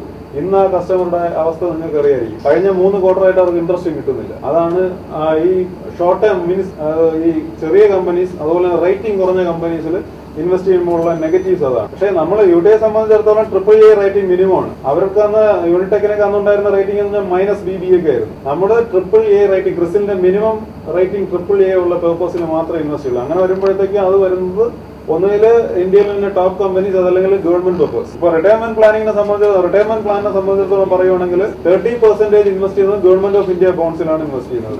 ഗവൺമെന്റ് ബോൺസിലാണ് മെയിൻലി ഇൻവെസ്റ്റ് ചെയ്യുന്നത്. ഒരു ബിലോ 5% മാത്രമേ കോർപ്പറേറ്റ് ബോൺസിൽ പോകുന്നുള്ളൂ. അത് തന്നെ ടോപ്പ് കമ്പനീസിന്റെ റേറ്റ്. അത് കാരണം റേറ്റ് വളരെ കുറച്ചായിരിക്കും കിട്ടുന്നത്. പക്ഷേ സേഫ്റ്റി ഉണ്ട്. അതായത് നമുക്ക് ക്യാപിറ്റൽ സേഫ് ആയിട്ടുള്ള പേർപ്പസിലാണ്, ഡെറ്റ് പേർപ്പസിൽ ഇൻവെസ്റ്റ്. ബാക്കി 40% പോകുന്നത് ഷെയർസിലാണ്. അത് ലാർജ് ക്യാപ് ഓറിയന്റഡ് സ്റ്റോക്സിലാണ് മെയിൻലി ഇൻവെസ്റ്റ് ചെയ്യുന്നത്. പിന്നെ UTIയുടെ ഒരു ഇൻവെസ്റ്റ്മെന്റ് സ്ട്രാറ്റജി എന്ന് പറയുന്നത് തന്നെ ഞങ്ങൾ ഹൈലി അഗ്രസീവ് അല്ല, എന്നാൽ ഹൈലി കൺസർവേറ്റീവും അല്ല. ഒരു ആവറേജ് ലെവലിലാണ് പോകുന്നത്. മീൻസ് മാർക്കറ്റ് ക്രാഷ് ചെയ്യുമ്പോഴും UTIയുടെ മിക്കവാറും സ്കീമുകൾ നമ്മൾ നോക്കിക്കഴിഞ്ഞു കഴിഞ്ഞാലും ക്രാഷ് ചെയ്യുമ്പോഴും നമ്മുടെ സ്കീംസ് പിടിച്ചു നിൽക്കും. അതുപോലെ കയറുമ്പോഴും നമ്മളങ്ങ് സൂപ്പർ പെർഫോമൻസ് ആയിട്ട് UTIയുടെ സ്കീംസ് ഒന്നും പോകാറില്ല. പക്ഷേ അപ്പ് ആൻഡ് ഡൗൺസ്, മാർക്കറ്റിലെ അപ്പ് ആൻഡ് ഡൗൺസ് ക്ലിയർ ആയിട്ട് ട്രാക്ക് ചെയ്യുന്ന സ്കീംസുകളാണ് പൊതുവെ UTIയിലുള്ളത്. അതിൽ പെൻഷൻ പ്ലാൻ എന്ന് പറയുമ്പോഴത്തേക്ക് ഇതൊരു അറിയാലോ, ഇതൊരു സ്പെസിഫൈഡ് പ്രോഡക്റ്റ് ആണ്. ഇതിൽ ഇൻവെസ്റ്റ് ചെയ്തേക്കുന്ന ഇൻവെസ്റ്റേഴ്സിന്റെ ഒബ്ജക്റ്റീവ് നമുക്ക് വളരെ കൃത്യമായിട്ട് അറിയാം. അത് കാരണം അത് ഫണ്ട് മാനേജ് ചെയ്യുന്നതും ആ രീതിയിലാണ്. 60-40 ആണെങ്കിൽ ആ 40% സ്റ്റോക്സ് എന്ന് പറയുന്നത് ലാർജ് ക്യാപ് ഓറിയന്റഡ് വളരെ നല്ല ട്രാക്ക് റെക്കോർഡുള്ള സ്റ്റോക്സ് മാത്രമേ ഇൻവെസ്റ്റ് ചെയ്യത്തുള്ളൂ. പിന്നെ പോർട്ട്ഫോളിയോ എല്ലാ മാസവും നമ്മൾ ഡിസ്ക്ലോസ് ചെയ്യാറുണ്ട്. അത് സൈറ്റിലും അതുപോലെ തന്നെ ഇവിടെ ഈ പ്ലാന്റെ ഡീറ്റെയിൽസിലും അത് പബ്ലിഷ് ചെയ്യാറുണ്ട്. പിന്നെ ഈ 60-40 വർക്ക്ഔട്ട് ചെയ്യുന്നതാണ് ഞാൻ നേരത്തെ പറഞ്ഞത്. ഈ പോർട്ട്ഫോളിയോ റീബാലൻസിംഗ് എന്ന് പറയും. ഷെയർ മാർക്കറ്റ് സപ്പോസ് ഒരു 10% താഴ്ന്നു, അപ്പൊ നമ്മുടെ പെൻഷൻ പ്ലാൻ ഒരു സെക്യൂരിറ്റി വേണം. മറ്റുള്ള പ്ലാൻസ്, ഇൻവെസ്റ്റ്മെന്റ് പ്ലാൻസ് പോലെ നമുക്കിത് മാനേജ് ചെയ്യാൻ പറ്റില്ല. അത് കാരണമാണ് ഇത് ബാലൻസ് ഫണ്ട് ആയിട്ട് ഡിസൈൻ ചെയ്തേക്കുന്നത്. എങ്ങനെ വർക്ക്ഔട്ട് ചെയ്താൽ 100 രൂപ നിങ്ങളുടെ 100 രൂപ ഈ ഫണ്ടിലേക്ക് ഇൻവെസ്റ്റ് ചെയ്യുമ്പോൾ 60 രൂപ എടുത്ത് നേരത്തെ പറഞ്ഞ ഫിക്സഡ് ഇൻകം കിട്ടുന്ന ഡെറ്റ് പേർപ്പസിലേക്ക് ഇൻവെസ്റ്റ് ചെയ്യും. ബോൺസിലും ഡിബഞ്ചേഴ്സിലുമായിട്ട് ഇൻവെസ്റ്റ് ചെയ്യും. ബാക്കി 40 രൂപ ഷെയർസിലും ഇൻവെസ്റ്റ് ചെയ്യും. ഒരാഴ്ച കഴിഞ്ഞു എന്ന് കരുതുക. ഒരാഴ്ച കഴിയുമ്പോൾ ഷെയർ മാർക്കറ്റ് ഗ്രോ ചെയ്തു. 10% ഷെയർ മാർക്കറ്റിൽ ഗ്രോത്ത് വരുവാണെന്നുണ്ടെങ്കിൽ ഈ 40 രൂപ എന്ന് പറയുന്നത് ഓട്ടോമാറ്റിക്കലി 44 രൂപയായി. പക്ഷെ ഫണ്ടിന്റെ അസറ്റ് അലോക്കേഷൻ 60-40, അതിനപ്പുറം പോകാൻ പാടില്ല. ഈ 40-44 ആയി കഴിഞ്ഞു കഴിഞ്ഞാൽ ഓട്ടോമാറ്റിക്കലി ഈ 4 രൂപ ഈ ഇക്വിറ്റിയിൽ നിന്ന് കട്ട് ചെയ്യണം. അത് ഫണ്ട് മാനേജർ അപ്പോൾ ഈ 4 രൂപ ഇക്വിറ്റിയിൽ നിന്ന് കട്ട് ചെയ്ത് ഡെപ്റ്റിലേക്ക് ആടി. കാരണം ഇക്വിറ്റി 40-44 ആകുമ്പോഴത്തേക്ക് അസറ്റ് അലോക്കേഷൻ പാറ്റേൺ മാറി. 60-40 എന്ന് പറയുന്നത് മാറുകയാണ്. അത് മാറാൻ പാടില്ല. അല്ല, ഞാൻ പറഞ്ഞു തന്നതാ. ഇപ്പൊ ഇക്വിറ്റി 10% കൂടി. ഇക്വിറ്റി പക്ഷെ അങ്ങനെ ഒരിക്കലും ഡെപ്റ്റ് ഒരിക്കലും 10% 20% ഹൈക്ക് ഷോർട്ട് ടേമിൽ ഉണ്ടാകും. ഇല്ല, ഡെപ്റ്റിൽ കുറയുമല്ലേ. ഇവിടെ 10% കൂടുമ്പോ ഡെപ്റ്റിൽ ഓട്ടോമാറ്റിക്കലി കുറയുമല്ലേ. മനസ്സിലായോ? 100 രൂപ എന്ന് പറയുന്നത് 105 രൂപയായിരുന്നു കരുതുക. 1 രൂപ ഡെപ്റ്റിൽ കൂടി, 4 രൂപ ഇക്വിറ്റിയിൽ കൂടി. അപ്പോൾ നമ്മൾ 105-നെ 100 60-40 അലോക്കേഷൻ എടുക്കുമ്പോഴത്തേക്ക് ഇക്വിറ്റിയിൽ കൂടുതലല്ലോ, അത് ഡെപ്റ്റിലേക്ക് മാറ്റും. അതായത് ഇക്വിറ്റിയിൽ വരുന്ന അഡീഷണൽ വാല്യൂ എടുത്തിട്ട് ഡെപ്റ്റിലേക്ക് ഇടും. സെയിം ടൈം ഇക്വിറ്റി മാർക്കറ്റ് 10% താഴ്ന്നു എന്ന് വരുന്നത്. അപ്പോഴത്തേക്ക് ഓട്ടോമാറ്റിക്കലി ഡെപ്റ്റിൽ കൂടി, അലോക്കേഷൻ കൂടി ഇക്വിറ്റിയിൽ കുറഞ്ഞു. അപ്പൊ അങ്ങനെ വരുമ്പോൾ അത് ഡെപ്റ്റിൽ നിന്ന് കട്ട് ചെയ്തിട്ട് ഇക്വിറ്റിയിലേക്ക് മാറ്റും. ഇൻഡയറക്ട്ലി ഇവിടെ നടക്കുന്നത് എന്താണെന്ന് പറഞ്ഞു കഴിഞ്ഞാൽ കൂടുന്ന മാർക്കറ്റിൽ പ്രോഫിറ്റ് ബുക്കിംഗ് നടക്കുന്നു, താഴ്ന്ന മാർക്കറ്റിൽ നമ്മൾ വാല്യൂ ബൈയിങ് മീൻസ് കുറഞ്ഞ റേറ്റിൽ നമ്മൾ ഡെറ്റിൽ നിന്ന് ഇക്വിറ്റിയിലോട്ട് മാറുകയും ചെയ്തു. ഇത് ഇൻഡയറക്ട്ലി ബാലൻസ് ഫണ്ടുകളിൽ സംഭവിക്കുന്നു. അത് കാരണമാണ് മ്യൂച്വൽ ഫണ്ടിലെ ബാലൻസ്ഡ് ഫണ്ടുകൾ ഷെയർ മാർക്കറ്റിൽ വലിയ ക്രാഷ് ഒക്കെ സംഭവിക്കുമ്പോഴും ബാലൻസ്ഡ് ഫണ്ടുകൾക്ക് കൂടുതലായിട്ടൊന്നും സംഭവിക്കാതിരിക്കുന്നതിന്റെ കാരണം പോർട്ട്ഫോളിയോ റീബാലൻസിംഗ് എന്ന് പറയുന്ന മെത്തേഡ് ഉപയോഗിക്കുന്നതാണ്. അത് ഈ ഫണ്ടിൽ വളരെ എഫക്റ്റീവായിട്ട് 1993 മുതൽക്ക് അപ്ലൈ ചെയ്യുന്ന ഒരു ഇൻവെസ്റ്റ്മെന്റ് മെത്തേഡാണ്. ഇതാണ് ഞാൻ നേരത്തെ പറഞ്ഞ അസറ്റ്. ഇപ്പോൾ ഇൻവെസ്റ്റ്മെന്റ് കിടക്കുന്നത് അതിൽ 41% കിടക്കുന്നത് ഗവൺമെന്റ് ബോൺസിലാണ് കിടക്കുന്നത്. 8.6 കിട്ടുന്നവരാണ് 2028 മെച്ചൂർ ആവുന്നത്. ഇതാണ് പോർട്ട്ഫോളിയോ. ഇതാണ് ഫിക്സഡ് ഇൻകം പോർട്ട്ഫോളിയോ. ഇതാണ് അതിൽ അസറ്റ് ക്വാളിറ്റി കാണിക്കാൻ വേണ്ടിയിട്ടാണ് ഞാനിത് കാണിക്കുന്നത്. മെയിൻലി ഗവൺമെന്റ് ഓഫ് ഇന്ത്യ ബോൺസിലാണ് 41% കിടക്കുന്നത്. AAA അല്ലെങ്കിൽ അതിന് മുകളിൽ വരുന്നതിൽ 26% കിടക്കുന്നത്. ഈവൻ ഏറ്റവും കുറച്ച് എക്സ്പോഷർ ഉള്ളതിന് പോലും AA റേറ്റിംഗ് ഉണ്ട്. അങ്ങനെ വരുമ്പോഴത്തേക്ക് നമ്മുടെ ക്രെഡിറ്റ് ക്വാളിറ്റി എന്ന് പറയും, അതെന്ന് പറഞ്ഞു കഴിഞ്ഞാൽ എക്സലന്റ് ആണ്. അത് കാണിക്കാൻ വേണ്ടിയിട്ടാണ്. ഇതാണ് ഇക്വിറ്റി പോർഷൻ ഇപ്പോൾ നിലവിൽ ഇൻവെസ്റ്റ് ചെയ്തേക്കുന്നത്. ഇത്രയും സ്റ്റോക്കുകളിലായിട്ടാണ് ഈ ഇക്വിറ്റി പോർഷൻ ഇൻവെസ്റ്റ് ചെയ്തേക്കുന്നത്. HDFC bank, Infosys, ICICI, Reliance, mainly large cap oriented ആയിട്ട് ടോപ്പ് സ്റ്റോക്സ് സെലക്ട് ചെയ്തിട്ടാണ് ഇൻവെസ്റ്റ്മെന്റ് ഇപ്പോൾ നിലവിലുള്ളത്. 11 അതായത് 1994 മുതൽക്ക് സ്കീം 11.34% വെച്ചിട്ട് ഇൻകം ജനറേറ്റ് ചെയ്യുന്നുണ്ട് സിൻസ് ഇൻസെപ്ഷൻ റിട്ടേൺ. പൊതുവെ സ്കീംസിനെ കുറിച്ചുള്ള ഡീറ്റെയിൽസ് ഇത്രയൊക്കെയാണ്. പിന്നെ ഈ മൈക്രോ സെറ്റപ്പ് എന്ന് പറയുമ്പോൾ ഈ സ്കീമിന്റെ നോർമലി ഈ സ്കീമിൽ ജോയിൻ ചെയ്യണമെങ്കിൽ മിനിമം 500 rupees ആണ് നോർമൽ ജോയിൻ ചെയ്യുന്ന ഒരാളിന് ഇൻവെസ്റ്റ്മെന്റ് ആയിട്ട് ചെയ്യേണ്ടത്. ഇപ്പോൾ നമ്മൾ ഓരോ സ്ഥാപനങ്ങൾ അല്ലെങ്കിൽ സംഘടനകളുമായിട്ട് ടൈപ്പ് വരുമ്പോൾ മൈക്രോ പെൻഷൻ ഇനിഷ്യേറ്റീവ് വഴിയാണ് ചെയ്യുന്നത്. അപ്പോൾ ഇപ്പോൾ ക്യാപ് സ്റ്റോക്കുമായിട്ടുള്ള ടൈപ്പ് എന്ന് പറയുന്നത് 350 rupees മിനിമം, മാക്സിമം വന്നിട്ട് നമുക്ക് തന്നെ ചൂസ് ചെയ്യാം. എത്ര വേണമെങ്കിലും നമുക്ക് അഡീഷണൽ ആയിട്ട് നമുക്ക് ചെയ്യാം. മിനിമം 350 rupees വെച്ചിട്ട് മന്ത്ലി കോൺട്രിബ്യൂഷൻ ആയിട്ട് ഇപ്പോൾ ക്യാപ് സ്റ്റോക്സിന്റെ HRയിൽ നിന്ന് തന്നെ അതിന്റെ ഒരു ഇൻസ്ട്രക്ഷൻ നിങ്ങൾക്ക് വരും ദിവസങ്ങളിൽ കിട്ടും. അത് വെച്ച് ഡിഡക്ട് ചെയ്ത് നേരെ ഈ ഫണ്ടിലേക്ക് വരും. ഇതെങ്ങനെ വർക്ക്ഔട്ട് ചെയ്യുന്നത് പറഞ്ഞു കഴിഞ്ഞാൽ നിങ്ങളിപ്പോൾ ഈ കമ്പനിയിൽ വർക്ക് ചെയ്യുക, നിങ്ങൾ കമ്പനി മാറിപ്പോയി കഴിഞ്ഞു കഴിഞ്ഞാലും നിങ്ങൾക്ക് എവിടെ വെച്ചും ഓപ്പറേറ്റ് ചെയ്യാം. ഇത് ഇൻവെസ്റ്റ്മെന്റ് ഇപ്പോൾ ക്യാപ് സ്റ്റോക്ക് വഴിയാണ് വരുന്നതെങ്കിലും നിങ്ങൾക്കൊരു സെപ്പറേറ്റ് പോളി നമ്പർ അലോട്ട് ചെയ്യും. മീൻസ് ഈ പെൻഷന്റെ ഒരു നമ്പർ അലോട്ട് ചെയ്യും. ആ നമ്പർ വെച്ചിട്ട് നിങ്ങളിപ്പോൾ ഈ കമ്പനി വിട്ടിട്ട് കഴിഞ്ഞാൽ പക്ഷെ അടുത്ത മാസം മുതൽ നിങ്ങൾ കോൺട്രിബ്യൂട്ട് ചെയ്യാൻ ഉദ്ദേശിക്കുന്നെങ്കിൽ ഇൻഡിപെൻഡന്റ്ലി നിങ്ങളുടെ ബാങ്ക് അക്കൗണ്ടിൽ നിന്നായിരിക്കും ഫണ്ട് ഡിഡക്ട് ചെയ്യുന്നത്. പക്ഷെ നിങ്ങൾ ഇവിടെ ഉള്ളിടത്തോളം കാലം അത് നിങ്ങളുടെ പേയ്മെന്റ് ക്യാപ് സ്റ്റോക്ക് വഴി റൂട്ട് ചെയ്താണ് ഈ ഫണ്ടിലേക്ക്. നിങ്ങൾക്ക് ഇവിടെ നിന്ന് ഇറങ്ങി കഴിഞ്ഞു കഴിഞ്ഞാൽ ഒന്ന് കണ്ടിന്യൂ ചെയ്യണമെങ്കിൽ കണ്ടിന്യൂ ചെയ്യാം, അതല്ല നിങ്ങൾക്ക് സ്റ്റോപ്പ് ചെയ്യണമെന്നുണ്ടെങ്കിൽ സ്റ്റോപ്പ് ചെയ്യാം. ഇപ്പോൾ ജിയോജിത്തിലൊക്കെ ഇപ്പോൾ ആൾക്കാർ നിങ്ങൾ അറിയാലോ, അവിടെയും ആൾക്കാർ ഒരു 3-4 വർഷം കഴിയുമ്പോഴത്തെ ജോബ് ഷിഫ്റ്റ് ചെയ്യാറുണ്ട്. പലരും 500 അല്ലെങ്കിൽ 1000 രൂപ വെച്ച് മന്ത്ലി അടച്ചുകൊണ്ടിരിക്കുന്ന ആൾക്കാർ ഇറങ്ങി കഴിയുമ്പോഴായിരിക്കും ഇതിന്റെ ഒരു സ്റ്റേറ്റ്മെന്റ് വന്ന് ഓഫീസിൽ നോക്കുന്നത്. അപ്പോൾ അവർ ആ റിട്ടേൺ മനസ്സിലാക്കുന്നുണ്ട്. അത് കഴിഞ്ഞ് ഒരുപക്ഷെ ഈ 500 അടച്ചുകൊണ്ടിരിക്കുന്ന ആള് ഇൻഡിപെൻഡന്റ്ലി 2000-3000 വെച്ചിട്ട് മന്ത്ലി കോൺട്രിബ്യൂട്ട് ചെയ്യുന്നു. കണ്ടിന്യൂ ചെയ്തു പോവാം, നമുക്ക് അങ്ങനത്തെ പ്രോബ്ലം ഒന്നുമില്ല. പിന്നെ നമ്മൾ 2-3 മാസം അടച്ചു, ഇടയ്ക്ക് ഒരു മാസം പെൻഡിങ് ആയിപ്പോയി, യാതൊരു റെസ്ട്രിക്ഷനും ഇല്ല. ഇത് വന്നിട്ട് ഈ മൈക്രോ പെൻഷൻ എന്ന് പറയുമ്പോൾ അറിയാലോ, വളരെ സാധാരണ ആൾക്കാർക്ക് വേണ്ടിയിട്ട് ഇംപ്ലിമെന്റ് ചെയ്തിട്ടുള്ള പ്രോഡക്റ്റാണ്. 2-3 മാസം നമുക്കിപ്പോൾ പെൻഡിങ് ആയാൽ പോലും നിങ്ങൾ ആദ്യം അടച്ച 3 മാസത്തെ അടച്ച തുകയുടെ അതിന്റെ ബേസിസിലുള്ള 58 വയസ്സാകുമ്പോൾ നിങ്ങൾക്ക് ലെറ്റർ വരും, ഇത്ര രൂപ നിങ്ങൾക്ക് ടോട്ടൽ വാല്യൂ ആയിട്ടുണ്ട്. അതിനെ ബേസ് ചെയ്തിട്ട് നിങ്ങൾക്ക് പെൻഷൻ കിട്ടും. 2 മാസം അടയ്ക്കാതിരുന്നിട്ട് 3-ാമത്തെ മാസം പോലെ നിങ്ങൾക്ക് വീണ്ടും അടയ്ക്കാൻ പറ്റുമെങ്കിൽ അടച്ചു പോകാം. എമൗണ്ട് കൂട്ടണമെങ്കിൽ കൂട്ടാം. കുറയ്ക്കുന്നത് ഇപ്പോൾ 1000 അടയ്ക്കുന്ന ആളിന് 500 ആക്കിയിട്ട് കുറയ്ക്കണമെങ്കിൽ 500 ആയിട്ട് കുറയ്ക്കാം. പക്ഷേ ഇപ്പോൾ ക്യാപ് സ്റ്റോക്കിൽ എന്ന് പറയുമ്പോൾ മിനിമം 350-350ക്ക് താഴെ ആയിട്ട് വരാനായിട്ട് പാടില്ല. അങ്ങനെയുള്ള ഫ്ലെക്സിബിലിറ്റി ഫുള്ളുണ്ട്. മെയിൻ അഡ്വാൻറ്റേജ് അത് തന്നെയാണ്. മൈക്രോ നമ്മളിപ്പോൾ നമ്മൾ അടയ്ക്കുന്ന പൈസ നമ്മുടെ പേരിൽ നമ്മുടെ പെൻഷൻ അക്കൗണ്ട് നമ്പർ മീൻസ് ഹോളി നമ്പറിൽ തന്നെ ക്രെഡിറ്റ് ചെയ്യും. അതല്ലാതെ അതിൽ വേറെ സ്ഥാപനത്തിനോ അല്ല വേറെ ഒരു റോഡും ഇല്ല. പക്ഷെ നിങ്ങൾ സ്ഥാപനത്തിൽ ഉള്ളിടത്തോളം കാലം ഇത് സ്റ്റോപ്പ് ചെയ്യണമെങ്കിലോ അഡീഷണൽ ആഡ് ചെയ്യണമെങ്കിലോ എന്ത് ട്രാൻസാക്ഷൻ ചെയ്യുന്നെങ്കിലും സ്ഥാപനം വഴിയേ ചെയ്യാൻ പറ്റത്തുള്ളൂ. അത്രയേ ഉള്ളൂ ഇതിൽ മെയിൻ കണ്ടീഷൻ ആയിട്ട് വരുന്നത്. ഇൻഡിപെൻഡന്റ് ആകുമ്പോൾ മിനിമം 500 വെച്ച് അടച്ചു പോകണം. അതെ, എത്ര വേണേലും അടയ്ക്കാം, നോ ലിമിറ്റ്സ്. നമുക്ക് എത്ര ലക്ഷം വേണമെങ്കിലും ഇൻവെസ്റ്റ് ചെയ്യാന്നുള്ളതേ ഉള്ളൂ. പിന്നെ ഇതിലിപ്പോ ഇപ്പൊ നിങ്ങളുടെ കയ്യിൽ ഡിസ്ട്രിബ്യൂട്ട് ചെയ്ത ഒരു ചാർട്ട് ഉണ്ട്. ഈ ഫണ്ടിന്റെ കഴിഞ്ഞ കാലത്തെ പ്രവർത്തനം. ഇതിലെ ഫസ്റ്റ് കോളം എന്ന് പറയുന്നത് ഏജ് ആണ്. നമ്മൾ ഇൻവെസ്റ്റ്മെന്റ് സ്റ്റാർട്ട് ചെയ്യുന്ന ഏജ്. രണ്ടാമത്തെന്ന് പറഞ്ഞു കഴിഞ്ഞാൽ നിങ്ങൾ എത്ര വർഷം നിങ്ങൾ അടയ്ക്കും. ഇപ്പോ ഒരാൾ 25-ാമത്തെ വയസ്സിൽ, ഇത് 60 വയസ്സ് വരെയുള്ള ഒരു ചാർട്ടാണ് കൊടുത്തേക്കുന്നത്. 25-ാമത്തെ വയസ്സിൽ ഒരാൾ അടച്ചു തുടങ്ങുക.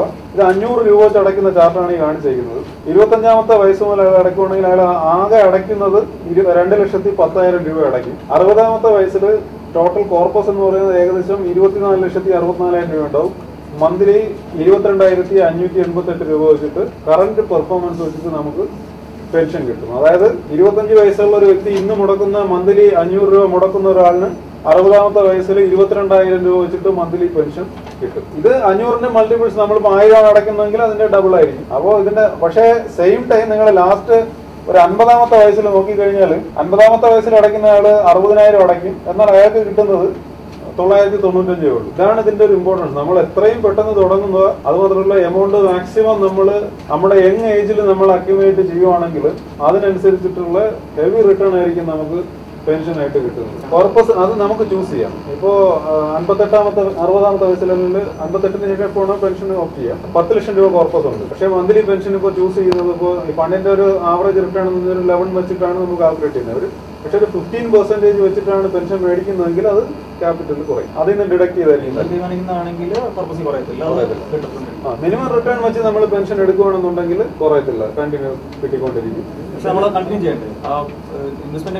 ഇൻവെസ്റ്റ്മെന്റ് സ്റ്റോപ്പ് ചെയ്യും. 58 വയസ്സോടും കൂടെ ഇൻവെസ്റ്റ്മെന്റ് സ്റ്റോപ്പ് ആവും.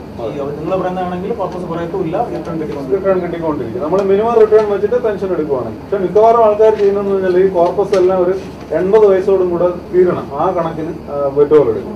അപ്പം ഹെവി ആയിരിക്കും അവർ എടുക്കുന്നത്. അത് കാൽക്കുലേറ്റ് ചെയ്തിട്ട് ആ ടൈമിൽ കാൽക്കുലേറ്റ് ചെയ്ത് ഫിക്സ് ചെയ്ത് നമുക്ക് എടുക്കാം. നോമിനിക്ക് അതിൽ കണ്ടിന്യൂ ചെയ്യാം. അതല്ലാന്നുണ്ടെങ്കിൽ വിത്തൗട്ട് എനി ചാർജ് നോമിനിക്ക് ഫുൾ റിഡംഷൻ പൈസ തിരിച്ചെടുക്കാം. Purpose amount full തിരിച്ചെടുക്കാം.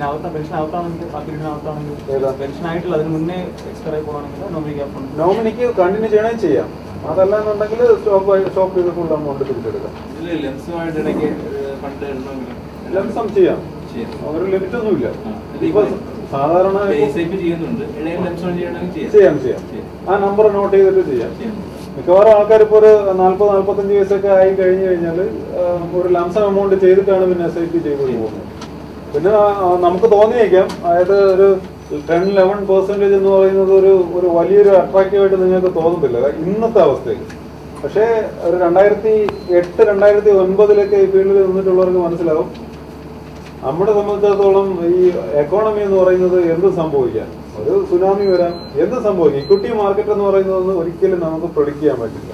Same time debt മാർക്കറ്റിൽ ഈ പറയുന്ന റേറ്റ് കിട്ടുന്നത് കൊണ്ട് നമുക്കൊരു സേഫ്റ്റി ഉണ്ട്. അപ്പൊ നമ്മൾ റിട്ടയർമെന്റ് പ്ലാനിങ് എന്ന് പറയുന്നത് ഒരു ഷോർട്ട് ടൈം ഒരു ഇതല്ല, ലോങ് ടേമിലേക്കാണ്. ഞാൻ നേരത്തെ പറഞ്ഞതുപോലെ നമ്മളൊരു യാത്ര പുറപ്പെടാൻ ഇറങ്ങുമ്പോൾ നമ്മുടെ യാത്രയുടെ ദൈർഘ്യം അനുസരിച്ചിട്ടുള്ള വണ്ടിയാണ് നമ്മൾ അറേഞ്ച് ചെയ്യാറ്. 10-20 കിലോമീറ്റർ ആണെങ്കിൽ നമ്മളൊരു പക്ഷേ ബൈക്കിൽ അഡ്ജസ്റ്റ് ചെയ്യും. 100 കിലോമീറ്റർ ആണെങ്കിൽ ബസ്സാവും. അതിങ്ങനെ മാറിക്കൊണ്ടിരിക്കും. അതുപോലെ റിട്ടയർമെന്റ് പ്ലാനിങ് എന്ന് പറയുന്നത് ഒരു വളരെ ഷോർട്ട് ടൈം പ്രൊസീജിയർ അല്ല, അതൊരു ലോങ് ടൈം പ്രൊസീജിയറാണ്. നിങ്ങളൊരു 10-20 വർഷം നിങ്ങൾ ഇൻവെസ്റ്റ് ചെയ്യേണ്ടതാണ്. ഈ 20 വർഷത്തിനിടയിൽ ഇന്ത്യൻ മാർക്കറ്റിന്റെ ഹിസ്റ്ററി തന്നെ കഴിഞ്ഞ 20 വർഷം എടുത്ത് നോക്കൂ, 2-3 തവണ നല്ല ക്രാഷ് സംഭവിച്ചിട്ടുണ്ട്. അപ്പോൾ അങ്ങനെയുള്ള ക്രാഷിൽ വീണ് നമ്മുടെ ഭാവി അനിശ്ചിതത്വത്തിലാക്കാൻ പാടില്ല. അത് കാരണമാണ് ഈ റിട്ടയർമെന്റ് പ്ലാൻസിൽ ഒരു മെജോറിറ്റിയും നമ്മൾ ഡെപ്റ്റിൽ ഇൻവെസ്റ്റ് ചെയ്യുന്നത്. അതുകൊണ്ടാണ് സേഫ്റ്റി നമുക്ക് വേണം. അതാണ് നമുക്ക് ഇക്വിറ്റി മാർക്കറ്റിൽ ഹെവി റിട്ടേൺ വരുന്നത് നമ്മൾ ഫുള്ള് കൊണ്ട് ഇക്വിറ്റിയിൽ ഇപ്പോൾ ഇട്ട് കഴിഞ്ഞാൽ അൺഫോർച്ചുനേറ്റ്ലി എന്തെങ്കിലും ഒരു ഇവന്റ് സംഭവിച്ച് ഫണ്ട് താഴേക്ക് പോയി കഴിഞ്ഞാൽ അത് പിന്നെ റിക്കവർ ചെയ്ത് തരാൻ മേ ബി നിങ്ങൾക്ക് 56 വയസ്സിലായിരിക്കും ഒരുപക്ഷെ മാർക്കറ്റിൽ എന്തെങ്കിലും ഒരു ക്രാഷ് സംഭവിക്കും. നമ്മൾ ഇക്വിറ്റി ഫണ്ടിലാണ് ഇൻവെസ്റ്റ് ചെയ്യുന്നതെങ്കിൽ അത് റിക്കവർ ചെയ്യാൻ ചിലപ്പോൾ 5-6 വർഷം എടുക്കും. പക്ഷേ നമുക്ക് അപ്പോഴത്തെ അവസ്ഥയിൽ നമുക്ക് 5-6 വർഷം നമുക്ക് വെയിറ്റ് ചെയ്യാൻ പറ്റില്ല. നമുക്ക് ഉടനെ നമുക്ക് മന്ത്ലി ഇൻകം വേണം. ഇക്വിറ്റി ഫണ്ടിലാണെങ്കിൽ ആ ഒരു റിസ്ക് ഉണ്ട്, എന്നും സംഭവിക്കാം. പക്ഷേ ഇത് ബാലൻസ് ഫണ്ടാകുമ്പോഴത്തേക്ക് ആ ഒരു 10-11% നമുക്ക് ആൾമോസ്റ്റ് അഷ്യൂർഡ് പോലെ കിട്ടിക്കൊണ്ടിരിക്കും. കോർപ്പസ് ഫുള്ള് സ്റ്റോപ്പ് ചെയ്ത് കഴിഞ്ഞാൽ പെൻഷൻ സ്റ്റോപ്പ്. 60 20 വർഷം കൊണ്ട് പെൻഷനായിട്ട് എടുത്തു, കോർപ്പസ് പിന്നീട് ഉണ്ടാവില്ല. ഇല്ല, സ്റ്റോപ്പ് ആവും. വേറെ എന്തെങ്കിലും സംശയം ഉണ്ടെങ്കിൽ ചോദിക്കാം. അതല്ലെന്നുണ്ടെങ്കിൽ ഗ്യാസ് സ്റ്റോക്കുമായിട്ട് ഇപ്പോൾ അടുത്ത ആഴ്ചയോടും കൂടെ നിങ്ങൾക്ക് ഇൻസ്ട്രക്ഷൻ ഉണ്ട്. അതിന്റെ ഫോംസ് ഒക്കെ നിങ്ങളുടെ കിട്ടും. അതിൽ നിങ്ങൾക്ക് വോളണ്ടിയർ ആയിട്ട് തന്നെ എത്ര എമൗണ്ട് വേണമെന്നുള്ളത് ഫിക്സ് ചെയ്യാം. ഇപ്പോൾ ഈ പെൻഷൻ ചാർട്ട് നിങ്ങൾക്ക് മെയിൽ ചെയ്ത് തരും. ഇതിപ്പോൾ 500 രൂപയുടെ ചാർട്ടാണ്. 1000 രൂപയുടെയും 2000 രൂപയുടെയും ചാർട്ട് മുഴുവനുണ്ട്. അതെല്ലാം നിങ്ങൾക്ക് മെയിൽ ചെയ്ത് തരും. നിങ്ങൾക്ക് മാറ്റി വെക്കാൻ പറ്റുന്ന എമൗണ്ട് ഫണ്ടിലേക്ക് നിങ്ങൾ കോൺട്രിബ്യൂട്ട് ചെയ്യാം. എന്നിട്ട് നമുക്ക് പിന്നീട് ആഡ് ചെയ്യണമെങ്കിൽ ആഡ് ചെയ്യാൻ, കുറയ്ക്കണമെങ്കിൽ കുറയ്ക്കാം.